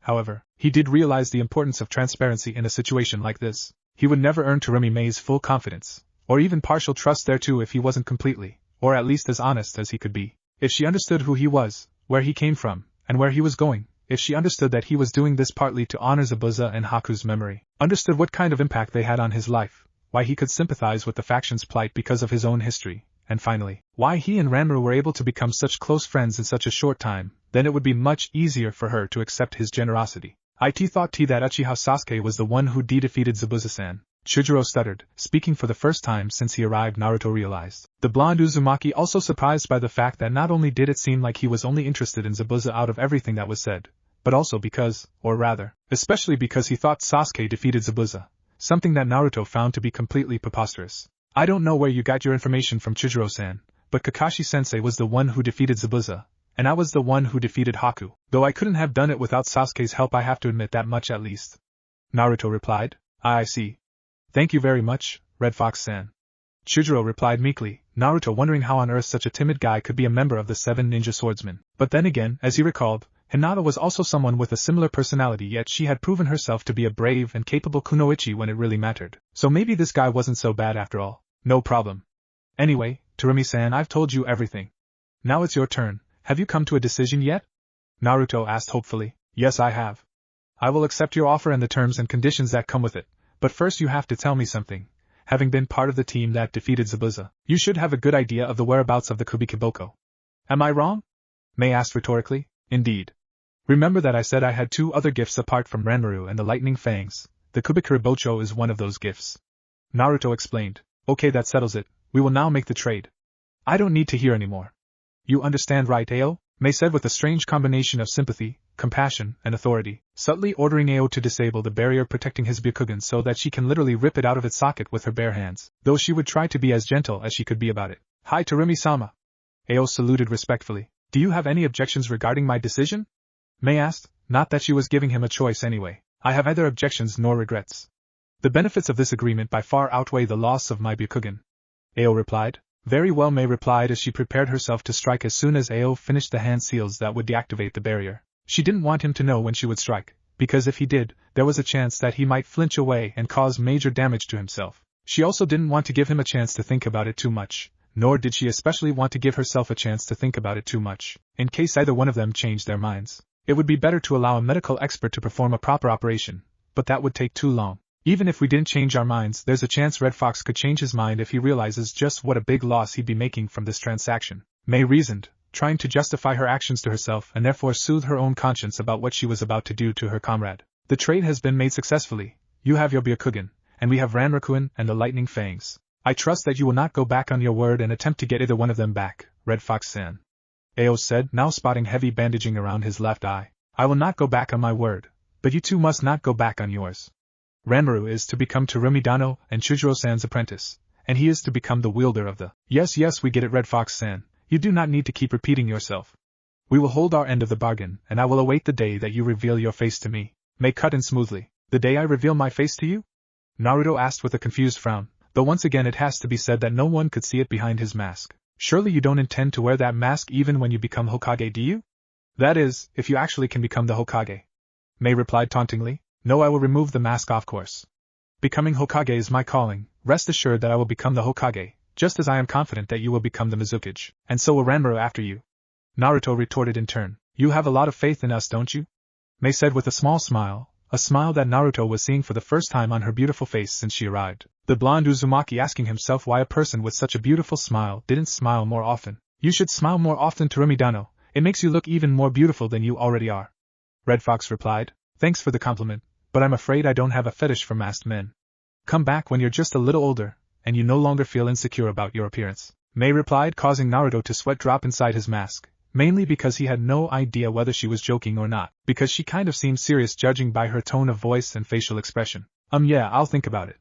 Naruto replied, concluding that the best response was one that matched her own tone and demeanor so as not to offend her. Also because he didn't want to tarnish his image by saying something stupid. Anyway, give me my 2 other gifts that you promised me and get the hell out of here. I don't want to see you again until you visit my office for the alliance treaty negotiations. May demanded authoritatively, the blonde Uzumaki once again unrolling a scroll on the ground and releasing another item from the scroll. Is that the Kubikirabocho? Chujiro asked in both astonishment and excitement, having never actually seen the blade in person as Zabuza defected long before Chujiro joined the ninja ranks. Yes, it is. Naruto replied. Initially, we left this sword in Wave Country and used it as a grave marker for Zabuza and Haku. However, a mere bandit found it and started going around claiming that he had defeated Zabuza, displaying the blade as proof of his victory. When I heard news of this, I immediately went back to Wave Country and reclaimed the sword. The bandit is dead now. I found him chasing down a 14-year-old girl and attempting to rape her, so I mutilated him and took the sword for safekeeping. Nobody outside of this forest knows that I had this sword. I hope it stays that way. Naruto explained as he tossed the executioner's blade towards the bespectacled swordsman, subtly ordering that there should be no mentioning of what he had just told them. The ease with which Chujiro caught and held the Kubikirabocho didn't come as much of a surprise to Naruto, not only because Chujiro wielded a ridiculously huge sword himself, but by mere virtue of the fact that he was a member of the 7 ninja swordmen and the fact that the guy had quite a strong chakra for someone of his age. Naruto was around the same age as Chujiro too, but he thought of himself as an exception because of his Jinchuriki status and Uzumaki heritage. These were the thoughts going through the blonde Jinchuriki's mind as Mei's angelic voice once again broke him from his musings. You're too kind, Red Fox-san. Giving away so much power to the enemy, this is not how a shinobi should behave. Your compassion and trust in us could be your downfall in the future. You do realize that, don't you? Mei asked, showing concern for the blonde Uzumaki, perhaps her true nature easily able to come to the fore now that the trade was practically completed. After all, she was already better off than she was before, even if Red Fox rescinded his decision to give unto them the 4th and final gift that he promised them. I know that my behavior is unbefitting of a shinobi, but the truth is, I'm not aiming to be the best shinobi in my generation, or the best shinobi ever for that matter. I'm aiming for something higher, something beyond a shinobi. Naruto retorted. And what, pray tell, is beyond a shinobi? Mei asked condescendingly. I don't know, but I'll tell you all about it when I find out. Naruto replied with a bit of mirth, causing Mei's face to split up into another one of those angelic smiles of hers. You're really something else, you know that, Red Fox-san. I bet you'd make a wonderful husband, though I guess it's too early to tell with certainty, especially with that mask in my way. Mei said not so subtly, acting in a manner that was way too forward for Hana's tastes, though she herself failed to understand why that bothered her so much. Stop flirting with the enemy and let's get out of here. Isn't my safe return supposed to be your top priority? Hana spat out with disgust, not liking one bit of what was taking place in front of her at all. Okay, we'll leave any time now, Hana-san. There's just one more thing, okay? Naruto replied hastily. Gee. Whatever, just hurry up. Hana said frostily. I wonder why she's so cross with me. Do you have any idea, Haku? Naruto asked curiously. I have a few ideas, but I'll let you figure this one out on your own. Haku replied with a tone that was dripping with amusement, much to Naruto's ire, as he knew very well that further inquiry was pointless when Haku was acting like this. He'd just have to figure this one out himself, though he'd have to save that for later, Mei's hypnotic voice once again breaking him out of his musings. So Red Fox sent the other gift you promised to me. I believe you have some important information for me, no? May asked with more than a little curiosity, in fact practically demanding the information with almost a sense of entitlement. I did make that promise, didn't I? Naruto trailed off thoughtfully. Yes you did, and now it's time for you to deliver. May said forcefully. Okay then. First allow me to explain to you the nature of the information I'm about to pass on to you. Everything I'm about to tell you is merely theoretical and speculative, but if it works, it has the potential to transform you as a shinobi and take you to a level where you can match a Jinchuriki like Yagura pound for pound in all of his Jinchuriki states with the exception of a full Bijou transformation. If you can't defeat him before he makes the full transformation, then I'm afraid I don't have any further advice for you. Naruto explained clearly and concisely, leaving everyone's eyes wide in surprise, more especially those of Inuzuka Hana, who couldn't help but seriously question where Red Fox, or rather, Naruto's loyalties truly lie right now. However, even she knew better than to cause a scene right now, because if Red Fox truly intended to betray Konoha for Kiri, then Tsurade and her henchmen would likely eliminate her if they thought that she might compromise one of their spies. However, perhaps if Hana wasn't so mentally and emotionally exhausted from the Raiga ordeal, she might have realized that Tsurade and her henchmen would more likely allow her to live than kill her if they thought that she would expose Red Fox. That is because Red Fox would have no choice but to defect in such a scenario, and who else would he run to if such a thing happened other than the people that he seemed to care for so much so that he was willing to go to such great extremes to ensure their victory against Yagura, seemingly at the expense of even his own credibility as a loyal Konoha shinobi. After everything you've already done for us, I'd have to be a fool not to listen to what you have to say at the very least, even if it is only theoretical or speculative. But before you carry on, would you please explain to us what you mean when you say Jinchuriki states? May asked, causing Naruto's eyes to widen suddenly inside his mask. You guys have yet to fight Yagura or even see him in action, have you? Naruto asked in surprise. May, Ao, and Chujiro all surprised that Naruto was able to come to such an accurate conclusion. To say May was embarrassed would amount to an incredible understatement, but she knew better than anyone that honesty was the best policy in this situation. You simply don't lie to a doctor about your sickness if you truly want treatment for your ailment. The only way to be cured is to tell the doctor the absolute and complete truth. Do otherwise at your own peril. That was her policy, and she firmly believed in it, and would stick to it even when she was in such a vulnerable position, or rather, especially because she was in such a vulnerable position. You're right. We haven't fought Yagura, nor have we seen Yagura in action. He picks and chooses his battles carefully. He never appears on a battlefield with me, Chujiro, and or Ao in it. I only venture to guess, but to me, it seems like his intention is to force us, the ringleaders, to watch all of our comrades die until we are the very last one alive, and then finally finish us off. He is saving us for last. May explained. But what about survivors? Weren't they able to give you any information? Naruto inquired. No, there were never any survivors in any battle that Yagura took part in. May replied. Wow. Yagura really is one hell of a monster tactician, huh? But really I'm more impressed by you. Naruto replied. Me? May asked with a confused frown. Yes, you silly. I'm not much of a psychologist, but I'm 100% convinced that you have an incredibly strong mental fortitude to have such a confident and stable aura and flow of chakra despite what you must be going through in your life right now. You're an incredible leader, Tsurade-san. I have no doubts now about choosing you as Ranmaru's mentor. Naruto replied sincerely, though Chujiro seemed to take offense to those words, said man all of a sudden glaring daggers at the masked Uzumaki, causing Naruto to wonder what he could have possibly done or said to offend the young swordsman. Thank you, Red Fox-san, but your charms unfortunately won't work on me today. As I said earlier, suspicious masked men aren't exactly my cup of tea. After all, I'm looking for a husband, not a wild fling or one-night stand. May replied flirtatiously, causing Chujiro to visibly relax, the intense aura around him disappearing all of a sudden, causing Naruto to wonder if he hadn't imagined it to begin with. You're one hell of a woman, Tsurade-san, but you're right, that's not why we're here. Naruto replied. Yes, we're here because you have some information for me. Don't make me repeat myself again, Red Fox-kun, out with it. May urged on, this time both Hana and Chujiro narrowing their eyes at the kun suffix and not to mention the more than considerable change in attitude and tone between the two individuals. Okay. Here goes. First of all, do you realize that you have the highest chakra vibration frequency out of everyone that traveled with you today? Naruto asked cryptically. I mean no offense in any way whatsoever, but isn't that a rather obvious statement, Naruto-san? After all, Tsurade-sama is the strongest member of the faction. The molecules of a strong person's chakra tend to vibrate at a higher frequency than normal. Ao replied. Higher vibration frequencies doesn't always mean that the opponent is strong though. It could be that the opponent is just fast, or just physically strong, or has strong ninjutsu but is physically weak and slow. Naruto retorted. I'm well aware of that, but what does that have to do with anything? Ao retorted. He means to say that I am the one whose high chakra vibration frequency denotes only to the strength of my ninjutsu, and not my physical brawn and speed, May stated matter-of-factly. I wasn't entirely sure of that, but now that you've confirmed it, I'm even more convinced that you need my information. Naruto declared confidently. Okay, so let me get this straight. To sensor-type shinobi, chakra vibration denotes to a person's skill with their chakra. A high chakra vibration could mean that the person has either a high level of skill in ninjutsu, or has a high level of strength or speed, but it can't be that straightforward now, can it?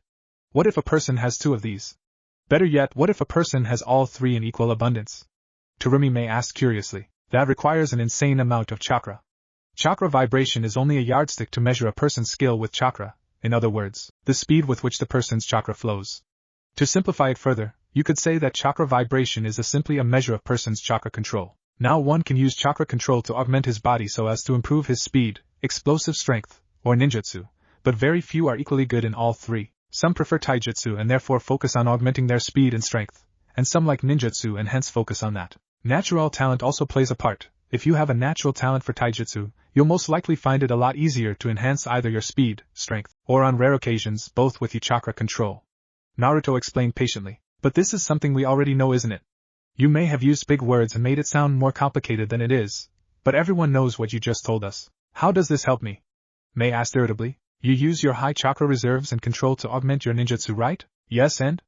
May drawled out with a bored tone and expression. Well, have you considered using your ninjutsu in turn to augment your speed and strength? In other words, using your talent for ninjutsu to supplement and complement your taijutsu. Naruto suggested. You mean like the Reikage Nin taijutsu? Don't you think Tsurumi-sama would have done that already if there was a way to do it with her elemental affinities? Ao retorted, really starting to get irritated now as he felt that both their intellect and knowledge was being underestimated. I'm not sure I follow Ao-san. What are you insinuating exactly? Red Fox asked curiously. The Reikage uses his right-on affinity to increase the speed of his neural synapses to a level beyond human comprehension. That's how he gains such a vast increase in speed. In what manner can Tsurumi-sama's affinities do the same for her? Ao asked almost condescendingly. Correct me if I'm wrong, but is Tsurumi-dano not immune to her own lava and boil release? Because if you weren't, wouldn't the lava burn a hole through your stomach and throat when you spit it out? Wouldn't your boil or steam release melt your body when you release it from your body? Naruto asked rhetorically. Yes, but what does that have to do with anything? What do you have in mind? May asked curiously. If you're immune to boil and lava release, does that not mean that your body can handle extreme levels of heat? And if that's the case, then does that not in turn mean that you can use boil and or lava release to increase the temperature of your body and by extension, the temperature of your chakra? Better yet, could you not just directly increase the temperature of your chakra? Naruto asked in quick succession. Increase the temperature of her chakra? For what good reason would she? Ao trailed off, May cutting him off mid-sentence as she came to a sudden realization. Extreme levels of heat cause molecules to vibrate at a higher frequency. Ao. Do you get it now? If I were to accomplish what Red Fox-kun is suggesting, I could exponentially increase the vibration frequencies of my chakra and therefore potentially gain an exponential increase in speed and strength. Actually, now that I think about it, no one else that I know of would be able to survive such a jutsu but me, May said excitedly, causing both Chujiro and Ao's eyes to widen in surprise and realization. Exactly. It's worth a shot, don't you think? If you get this right, I can almost guarantee that you will be able to match Shigura pound for pound up to version 2 Jinchuriki state. Naruto said almost excitedly. Red Fox-kun May trailed off, a dark aura surrounding her finger and a black shadow cast over her, yes, causing a feeling of fear and trepidation to rush all over Naruto's body. What huh? Naruto trailed off in surprise, Tsurumi May all of a sudden jumping him and snaking him into a tight embrace before he could even react, squeezing so tight that he almost suspected that she was maybe trying to suffocate him to death. May-san, what are you? Oh, so we're on first-name basis now, are we? May asked teasingly. Hey, don't joke around here, that was dangerous, I could have killed you. Naruto said with a serious tone. But you didn't, did you? Could be a big mistake on your part though, because I could literally melt you in the blink of an eye in this position, May whispered into Naruto's ear, her hot breath against his ear causing a shiver to run up and down his spine. Then you should probably be made aware that I could literally slice you into a million microscopic pieces of flesh from this position in an instant. Naruto retorted. A wind-style user, huh? How interesting, it's no wonder you weren't too reserved about handing over the lightning fangs. After all, wind is indeed strong against lightning, May replied, causing Naruto to tense slightly, just now realizing that he had revealed something important about himself that he didn't want to reveal. Although he was quick to get over it, after all, it wasn't going to be possible for him to hide basic facts like that for too long anyway. Otherwise no one would have known about Hashirama's Mokutan or the yellow flashes flying Raijin if it were possible to hide such things indefinitely. Ahem, anyway, I've already wasted too much time with you. I should probably refocus my attentions on the completion of my mission. Naruto said. So you're leaving already? May asked with a surprising tenderness and even, dare he say, vulnerability. May, as far as Naruto could tell, clearly unhappy about them going their separate ways so soon. You seemed so eager to get rid of me earlier, even saying that you didn't want to see me until I became Hokage. What could have changed in such a short time? Naruto asked curiously, he and Mei still holding each other in each other's arms. Naruto surprised at how natural this felt considering that they were technically still enemies. Oh, I don't know, Red Fox-kun, maybe I don't know how to express my gratitude, or maybe I just want to get to know our savior a little more intimately, Mei said with a sultry tone. As a healthy member of the male species, believe me when I say that I would like nothing more than to get close to you, but I've been trained vigorously to deal with seduction techniques. Not even a woman of your goddess-like beauty could seduce me unless I want to be seduced. I might take you if either of us are taken by the time we become official allies though. Naruto replied. Hey, wait a minute, I thought you didn't have a fetish for masked men? Naruto asked, causing Mei to giggle at the expression she imagined was on the blonde Uzumaki's face right now. Well, you know, sometimes I say a lot of things I don't mean, Red Fox-kun, though I did in fact mean that one. Don't take everything so seriously though. I was just teasing. Though now that you've mentioned it, I will consider your offer when we meet again. If I like what I see, then who knows? Mei trailed off as she broke her embrace with the blonde Uzumaki, an accomplished smirk plastered onto her facial features. I'm okay. Naruto replied with a confused tone, unable to help but feel like he had just lost the battle somehow. That's because you did. You've just been had badly. Haku said inside Naruto's mind. The hell is that supposed to mean? Naruto asked defensively, causing Haku to laugh out loud at the blonde Uzumaki's expense. Can't you see, she made a move on you, but when she untangled herself from you, she turned the situation around and got you to make a move on her. Now it looks like you're the one that wants to hit it off with her if the situation is right in the future. Haku explained. What the hell are you talking about? I don't really get it. Naruto retorted with a mental frown, causing Haku to sigh in exasperation. You're not even half as bad as you were about a year ago, but you still have a long way to go when it comes to women. I guess this just doesn't come as easy as ninjutsu does to you.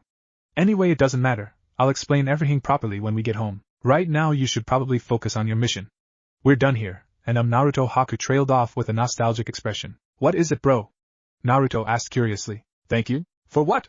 Naruto asked with a confused expression. Well, as far as mental expressions go anyway. For keeping your promise to help end the bloodline purges in Kiri, and for honoring mine and Zabuza-sama's memory. Haku replied earnestly. Oh well, I'm sure you would have done the same for me, right? Naruto retorted with a mental smile and thumbs up. Yeah, that goes without saying. Haku replied with a serene smile. Isn't it about time we leave now? I'm not as comfortable as you seem to be around our enemies. Hana said feistily, breaking Naruto out of his short trance in the process. Yes, it is just about time we get going. Naruto said as he shun behind Hana, pulling her into a tight embrace from behind, almost as if holding on to a lover. What the hell are you doing? Hana stuttered, a flustered expression adorning her facial features. Naruto, however, did not respond immediately, instead the blonde Uzumaki creating 3 more shadow clones, each shadow clone picking up and carrying one of the Niken in their arms. We're going to use the skies to make our way. It will be easier to pass the border without detection if we use this method, and it will also be quicker. Naruto explained calmly. Why, you can't be serious? You mean to tell me that you can FL? Hana trailed off in shock, a surge of chakra surrounding the duo as they levitated towards the sky. Not only Hana but everyone, including the Niken, unable to believe what they were seeing and experiencing respectively. Esuk. What is this aura that's surrounding us? Is it Naruto-kun's wind style or something else? Hana pondered with an astonished but also impressed expression. This is my wind style, air subjugation technique, and as you can see, it is an ability that enables me to conquer the skies. We'll arrive in Konoha in no time at all if we travel in this manner. Naruto explained. I see. Hana trailed off, still completely stunned by the sudden turn of events, and not to mention flustered the close and borderline intimate contact that she and Naruto were making at that moment, even though it was unintentional. Why the hell do I feel like this? Like I could easily submit to him. He's just a kid for Kami-sama's sake, and he's Kiba's friend too. Hana thought irritably. A shinobi that can fly, this is unbelievable. Ao thought out loud. Indeed. The only other shinobi I know of that can pull something like that off is the sandamed Setsuka Janoki. Mei retorted, also spotting an odd expression as was every one of his comrades. Until we meet again, Mei-san. Ranma and Naruto trailed off with a genuine smile, not that it could be seen behind the fox mask he was spotting. Goodbye, Red Fox and I-san. I hope to see you again soon and I promise to make you proud. Ranma exclaimed elatedly, waving his arms excitedly at the blonde Uzumaki. Until we meet again. Mei replied, also waving goodbye at the blonde Uzumaki. Having said his goodbyes, Naruto decided it was time for them to depart, the fox-masked hunter Nin and his clones literally jetting off in the direction of Konoha at such a speed that a mini whirlwind formed in their wake, causing Mei and the others to cover their eyes with their arms to protect themselves from the wind. Suga. Naruto and I-san is such a powerful and amazing shinobi, I'm going to become just like him. When does my training start, Terumi-sama, Chijiro-sensei? Ranmaru asked enthusiastically. As soon as we're done interrogating you. Mei replied with a sinister smirk. What? A shocked Ranmaru stuttered, his mind immediately taking back to the brutal interrogation that Naruto had put Raiga through, unable to quite imagine himself going through the same thing. Oh come on now Ranma-chan, don't look at me like that. I don't want to do this to you, I really don't. But, I carry the weight of thousands of lives on my shoulders, I can't afford to slack off, I have to make sure that yours and Red Fox's intentions are pure. You understand, right? May asked with a smile and tone that was way too friendly given the dangerous aura that was coming from her. Ranma swallowing a huge gulp as he mentally cursed Naruto for leaving him at the mercy of this crazy woman. What is this place? I thought you said you were taking me back to Konoha. Hana asked suspiciously. I was given 10 days to bring you back. 6 days of traveling, in other words 3 days to go to Kiri, and 3 days to go back to Konoha, and then 4 days to find you in Raiga, defeat Raiga, and rescue you. However, it's only been 6 days now since I departed from Konoha. I figured we could use the remaining 4 days to just relax and enjoy ourselves, plus, we both need a bath and a change of clothes, and we need to talk about what happened in Kiri before we go back to Konoha. Naruto explained patiently. So that's why you took me to this holiday resort? Hana asked. It's a new place, they only opened about 2 weeks ago. No one will disturb us here, not many shinobi come to new places like this for a while. Most shinobi prefer environments and routes that they are already familiar with. Naruto further explained. I see, so are you planning to kill me? Hana asked bluntly. What? No way. You're Kiba's sister, and I promised your mother I'd bring you back safely. Why would I kill you? Naruto asked in surprise, caught completely off guard by Hana's question. Then why did you take me to an isolated place that has no shinobi? And why do you want to talk about what happened to Kiri? It makes me think that you don't want me to tell Godame-sama what you did in Kiri, and that you'll kill me if I don't agree to keep your secret. Hana pressed on. You're very perceptive, Hana-san. So it's true you want to kill me? Hana asked with a dangerous tone. Hell no! Naruto exclaimed uncharacteristically. I mean no, I have no intention of killing you, Hana-san. It's true that I want you to leave out some stuff about what happened in Kiri, but if you don't want to keep my secret then I'll just have to face the consequences. I'd never kill you over something silly like that, Naruto retorted, Hana giving him an intense searching look before finally relaxing. Okay, I believe you. You do? Naruto asked hopefully. Yes I do, but I still don't get why you wanted such a secluded area. Hana argued stubbornly. To minimize threat levels and also because I don't want to run into other shinobi from the village. I'm supposed to be on a long-term mission in Demon Country, you know. Naruto replied. That doesn't make sense, you have a mask that is X-ray vision proof and you don't have a scent. How would anyone know that they ran into you? A chakra sensor who knows my chakra signature would know, and even a Byakugan user who understands a Jinchuriki's chakra network might be able to know it's me even without seeing my face. I'm still working on a seal that will cloak my chakra signature but I haven't completed it yet. Naruto explained. Okay, but don't you already have an X-ray proof seal? Why can't you just place it on your Anbu cloak and that way even a Hyuga won't be able to tell that you're a Jinchuriki? You know, that's actually a good idea. Why didn't I think of that? Naruto trailed off with a thoughtful expression. Because you're an idiot. I mean it's so obvious. Hana retorted irritably. Not really, I didn't know that the Byakugan could differentiate between Jinchuriki and normal people until we encountered Ao, so I couldn't have thought of that until recently. Anyway, all of that is irrelevant because I don't want to wear my Anbu outfit here. I want to be just me, Uzumaki Naruto for the next 4 days, so I won't be wearing my X-ray proof mask out here. That's the main reason why I chose this place. Why don't you want to wear your uniform? Hana asked with a confused expression. Because I want you to get to know Uzumaki Naruto, not Red Fox. If I'm going to be asking such a big favor from you, then I believe that I have to show you the real me so that you can judge for yourself if I am worth the risk or not. Having said, however, I don't want you to feel pressured into anything. I won't hold it against you if you refuse. I'll still respect you and care about you regardless, as long as you are honest and true to yourself. Naruto replied sincerely. You care about me? Hana asked with a light blush. Well, yeah, I mean, you're my friend's sister, and a fellow Konoha shinobi. Of course I care about you. What kind of Hokage would I be if I didn't? Naruto replied ignorantly, Haku slamming his head against his forehead at Naruto's response, as he saw the disappointed look that appeared briefly on Hana's face, something that Naruto also didn't fail to notice, though unlike Haku, he wasn't exactly sure why it had appeared. Why do I feel this way? Do I actually wish that I meant more to him than just the sister of his friend and a fellow Konoha shinobi? Hana pondered, confused by her own feelings as even she couldn't come up with an answer to her predicament. No, there's no way I have romantic feelings for him. He's 4 years younger than me for Kami-sama's sake. Maybe I just wish that he considered me as a friend after everything we've gone through.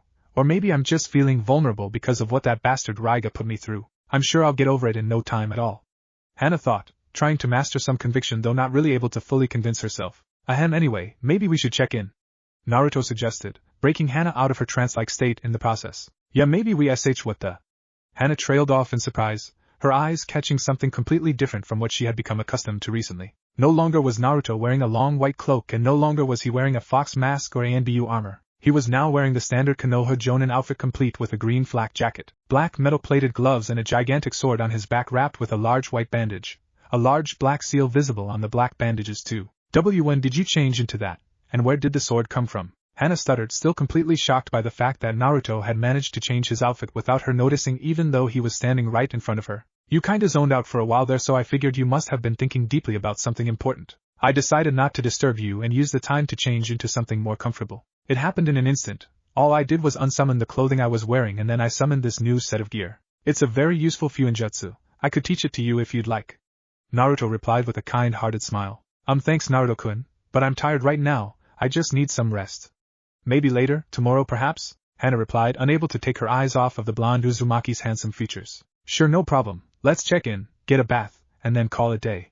It's almost dark anyway, Naruto ordered, the blonde Uzumaki not waiting for a response as he walked ahead of Hana, Kimiko however quickly catching up and walking next to the young hunter Nin, her tail wagging left to right excitedly. Hey Naruto! Hana called out as she, Kazuko, and Kimiko quickly caught up. Yes Hana-san? Naruto asked. How the hell is carrying that gigantic thing on your back more comfortable to you compared to your ANBU gear? Hana asked incredulously, Naruto chuckling amusedly at her hardcore tone and accent, something he thought he could never get tired of hearing. This sword doesn't weigh even a quarter of the weight you're probably imagining. Naruto explained. Naruto, that's bullshit. Hana said matter-of-factly, causing Naruto to try but fail to hold back his laughter. What's so funny? Hana asked irritably. Nah, it's nothing, hee. I just like you a lot, that's all. You and I could be good friends, you know. Well, at least I wouldn't mind if we were to become friends. Naruto replied with complete honesty and sincerity. Why, you mean, you want to be friends with me?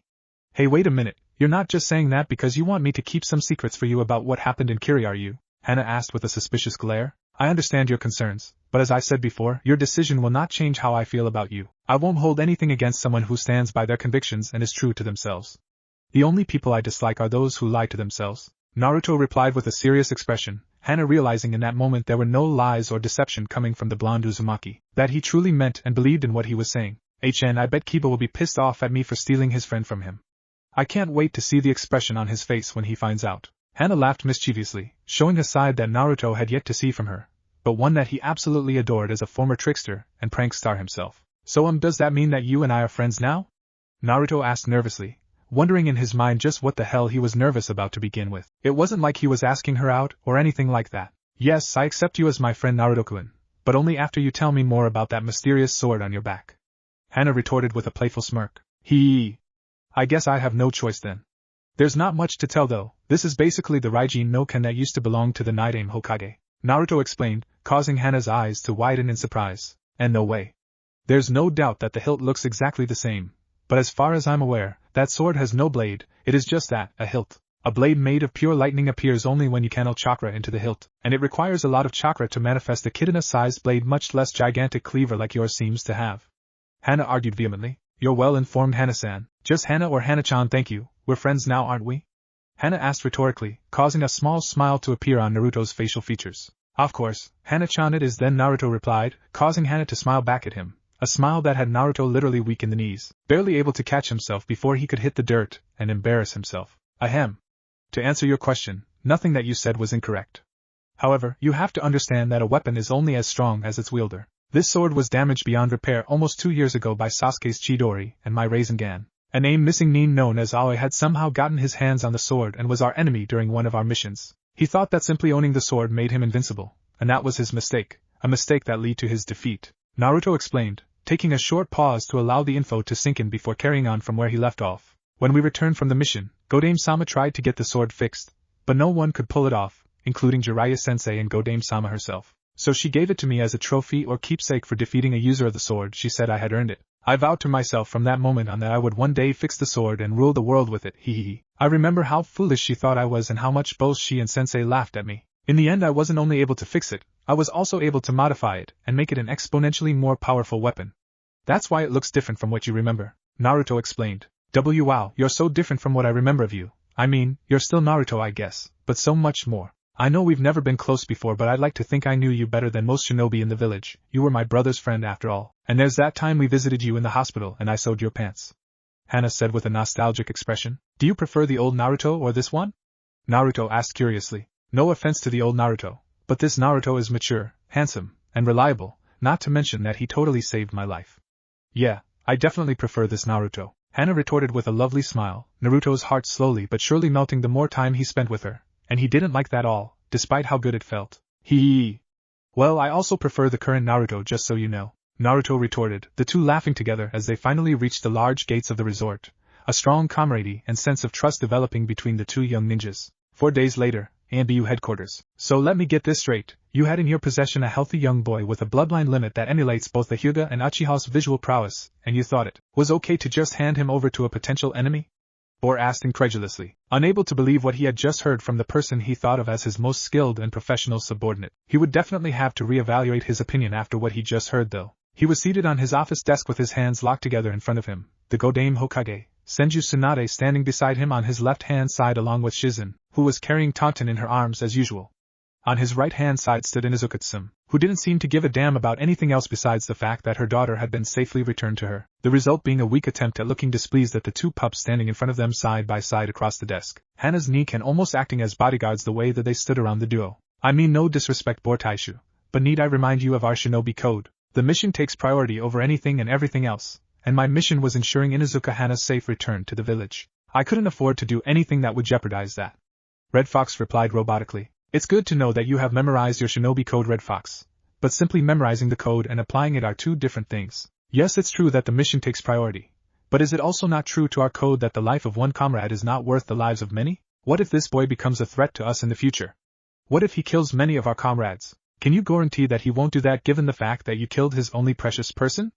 Can you guarantee he won't succumb to his hate just as Uchiha Sasuke did? Tsunade asked rhetorically. It pained her greatly to have to say those words to the blonde Uzumaki, though she did well not to show any of those feelings, as a real shinobi should by law and code. She honestly missed the bright, naive, and happy-go-lucky spark that he used to be, the spark that always brightened her day and could make her smile even in the worst of days. However, he had made this decision himself, and she would be damned if she showed him any favoritism whatsoever. If he wanted to be a member of the NBU, then he had to be treated like one. That was all fair and good under normal circumstances.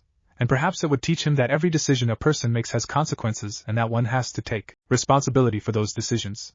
The problem, however, was that Tsunade was unaware of the fact that she harbored a great deal of resentment for the young Uzumaki. She felt betrayed by Naruto because to her, what he'd done was the same as abandoning her. It was the same as if he had just packed his clothes and left the village because he barely spent any time inside the village anyway, always somewhere else in the world on some manhunt, as if he wasn't the one that had convinced her to come back to the village in the first place, as if she hadn't come back here just for him. I believe that the two of you have a misunderstanding.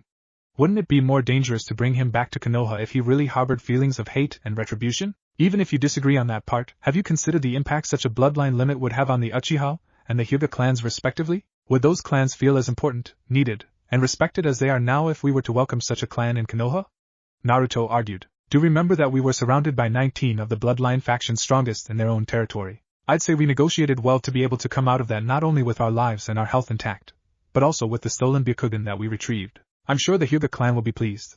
Naruto said, directing everyone's gaze back to the glass jar that was standing on Bor's desk, a pupil SI floating in the middle of the liquid-filled jar. I still think you should have at least eliminated the boy if you couldn't bring him back. But be that as it may, congratulations on a job well done. You completed your mission in time, and you retrieved an important treasure, an asset at the same time.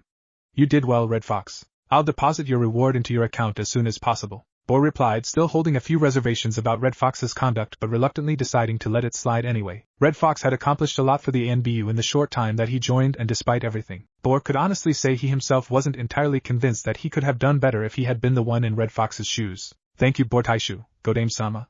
Red Fox replied with a respectful bow. Are you fit for another mission? Or do you need a medical checkup? Bor asked. I sustained no injuries in this mission, and as stated in my report, Hana-chan and I spent 3 days at the new resort in the deep forests of the country. My energy levels are at an all-time high as a result. Red Fox replied. Why did you feel the need to go there anyway, Red Fox-kun? I also couldn't help but notice the affectionate honorific you used with my daughter. Is there something I should know? Sam asked with a mischievous smirk. Mother!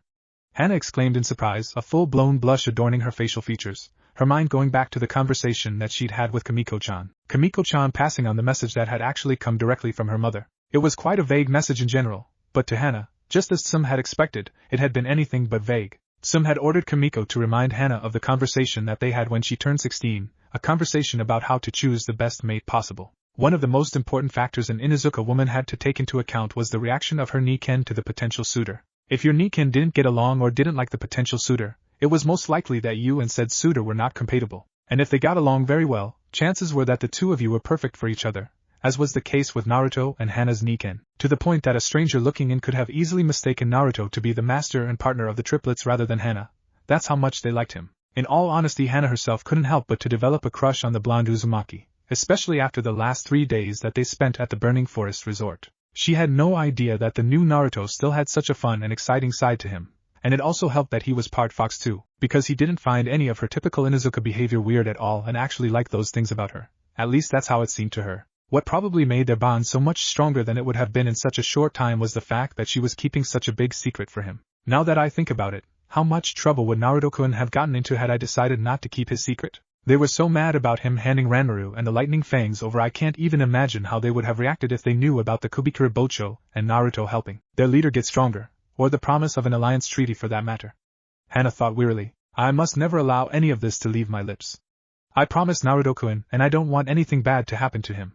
Hana reaffirmed to herself with conviction. Hana-chan and I have become close friends, you could say, and I trust her very much both as a fellow shinobi and as a friend. As for taking her to the resort, well, you did ask me to bring her back safely and in good condition. To me, that doesn't only mean that she has to be physically intact. It also means that she should be both mentally and emotionally intact as well.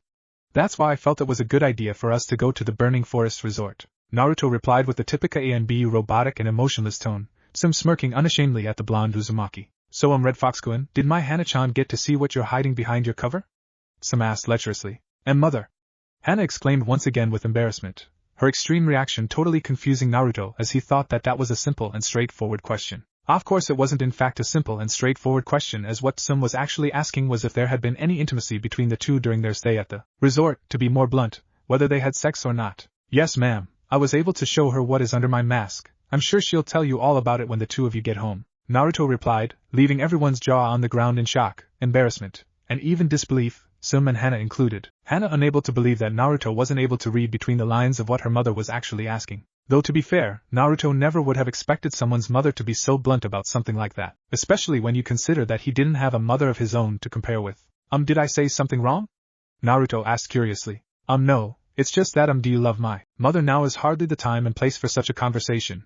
Perhaps we can continue later? I'm sure Godame-sama and Borsan have things that they want to say to Red Fox-kun. Hana cut in swiftly. I guess you're right, Hana-chan, this is not over, Red Fox. Sum said with a serious tone and expression, a tone and expression that made Naruto extremely nervous all of a sudden. The blonde Uzumaki finally able to put 2 and 2 together, and realize what was happening, though it was too little too late to do anything about it, at least not immediately. Ahem. Since you've had time to relax and regain your strength already, not that you've ever needed it, but anyway, here's your next mission. You'll find all the instructions and additional information inside. Bor said as he handed a scroll to the blonde Uzumaki across the desk. Thank you, Bor Taishu. I guess this will be my cue then. Naruto said as he prepared to leave the building and the village with haste, vowing not to put a step back into the village for another year. He'd even go as far as sending Gamakichi to collect and deliver scrolls for him if he had to, just as long as he didn't have to face Inuzuka-tsum. If she really thought that he had banged her daughter, then he didn't even want to imagine what she might do to him. You're leaving already, Red Fox-kun? Hana asked hastily. Yeah, why do you ask? Red Fox asked curiously. Well, I don't know, I just thought that maybe we could hang out a little before you leave. Hana muttered under her breath, unable to remember a time before that she had been so nervous in her life. Didn't we just hang out for 4 straight days at the resort? Naruto asked with a bit of mirth in his voice. Well, yes, I guess you're right.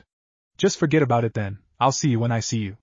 Goodbye, Hana said, her head cast down in disappointment, struggling to understand why she felt so sad about Naruto leaving. They hadn't even known each other that long. Well, she'd known about him since he was born, but she hadn't known him personally until just a few days ago, so it didn't really make sense to her. Goodbye, Hana-chan, and what is it? Hana asked with bated breath. It would have been nice to hang out a little more.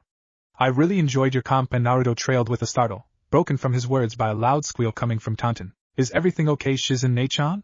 Naruto asked curiously. What's going on, Shizune? Tsunade demanded aggressively. I'm sorry. I think I squeezed Taunton a little too hard.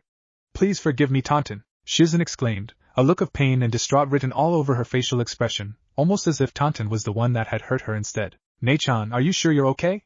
Naruto asked suspiciously. I'm sure. And you should stop calling me that when you're on duty, it might give away your true identity. Shizune retorted with haste. That's not an issue, everyone in this room with the exception of Tsum-sama already knows my true identity, and I promised her I'd let her know my identity when I brought her daughter back. That's why I instructed Hana-chan to let her know about my identity. Naruto trailed off, taking a small breath before continuing where he left off. But I'm more concerned about you. You're so overprotective of Tonton that I can't believe you'd ever hurt her, even by accident. There must be something serious that's bothering you. Naruto said matter-of-factly. I'm sorry Red Fox-kun, but you're wrong. And even if you were not wrong, my personal issues would still be none of your concern, Shizen said defensively, a fierce expression appearing on her face in that moment, one that Naruto had never seen on her before, especially not directed at him. The tension in the air was so fierce in that moment that no one, not even Tsunade herself, would even dare to interfere. Tsunade herself had never seen Shizen looking that fierce before, not even when Shizen was pissed off with her for something she had done or said. She was definitely going to grill Shizen about this when she had calmed down, but right now she couldn't even master a single word because Shizen looked scary even to her right now. Hana didn't know Shizen anywhere near as well as Tsunade and Naruto did, so of course she had no idea whether Shizen was acting out of character or not. However, her instincts told her to beware of Shizen, almost in the same manner her instincts warned her when a potential enemy was close by. Her Niken also seemed to be on guard when it came to this woman. She could clearly see it in their stance and behavior, though that could easily have just been caused by the intense emotion the two surrogate siblings were exhibiting right now. Still, Hana didn't want to take anything for granted right now, because her mother and Karamura didn't seem to be getting the same reaction as her and her Niken, which meant one of only two things. One, that she and her Niken were just paranoid or overprotective of Naruto, or two, that Shizen was a potential threat to her in particular, which begged the question, why? Why would Shizen want to make an enemy of her? What even connected Naruto-kun? Naruto-kun is the only thing that connects Shizen and I. He has a strong bond with her no doubt, and so do I. If he considers her as a surrogate older sister, then she must consider him to be a little brother too. So is she being the overprotective older sister right now? Does she think I'm not good enough for him, or is it something else? Hana thought, her brain running 1,000,000 miles per second trying to sort out the puzzle. Naruto-kun was telling me how much he enjoyed my company when Tonton cried out, so my relationship with Naruto must really bother her. I can't write that off now, it seems an almost certainty. But why do I get the feeling that there's something more to it? Could Shizen's love for Naruto possibly be something more than a sibling bond? No, that's just crazy. How old is Shizen anyway? 23. But then, I'm also 4 years older than Naruto. Wait a minute, does that mean that I also like Naruto as more than a friend? Hana came to a shocking realization. Fair enough, it's possibly none of my business. But you do know that I'd do anything for you, right? If you need my help with anything, I'll always be there to help you, Naruto said with so much honesty and sincerity that no one in the room was left with even a tiny bit of doubt as to how much Shizen meant to Naruto. Thanks Red Fox-kun, I'd do anything for you too, I hope you also know that, Shizen said with a heart-warming smile, the tension suddenly disappearing altogether, almost as if someone had turned a switch off. I know. Naruto replied simply. Chi, you don't have to be so cocky about it.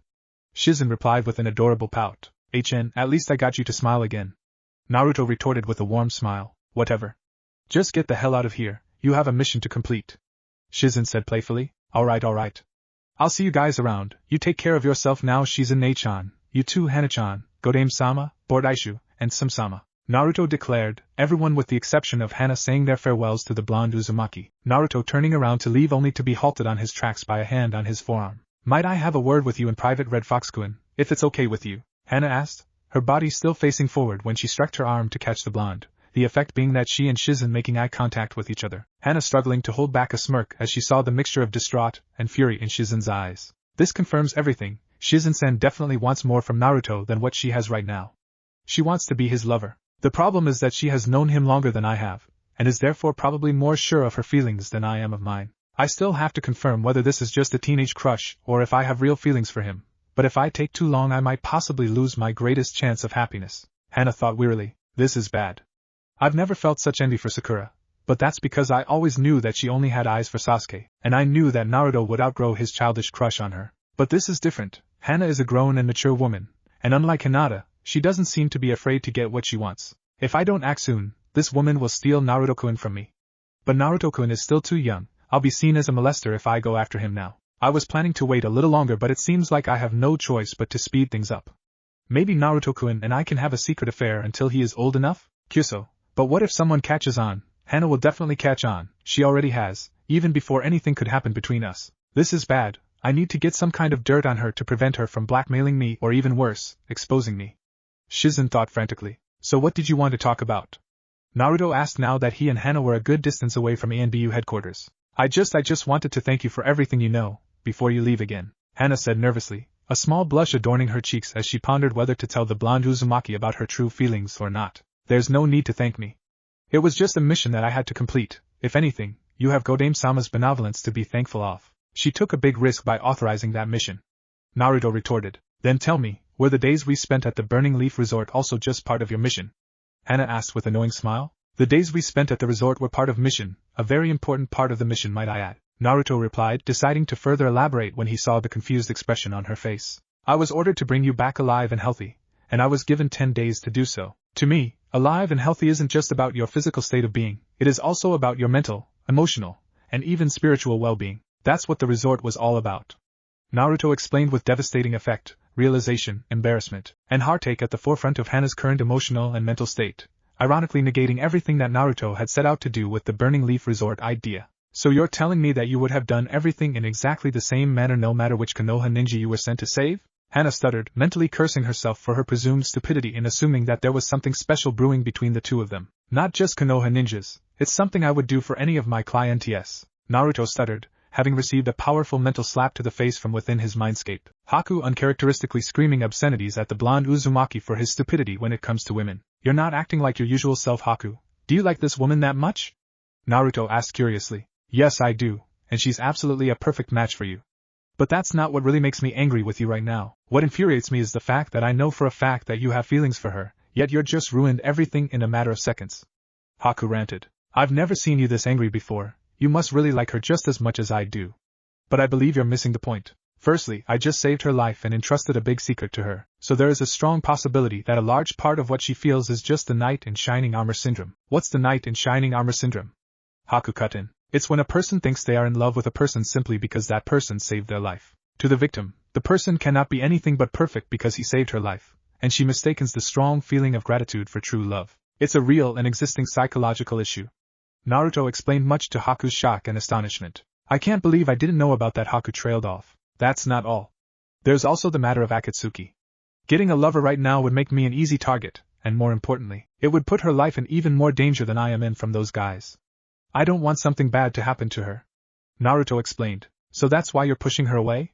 You're killing two birds with one stone, destroying her illusionary knight in shining armor image of you and at the same time protecting her from Akatsuki. Wow, Naruto-kun, it appears as though the student might have become the master after all.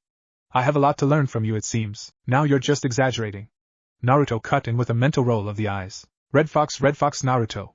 Hana shouted worriedly. Oh, sorry about that, I tend to space out from time to time.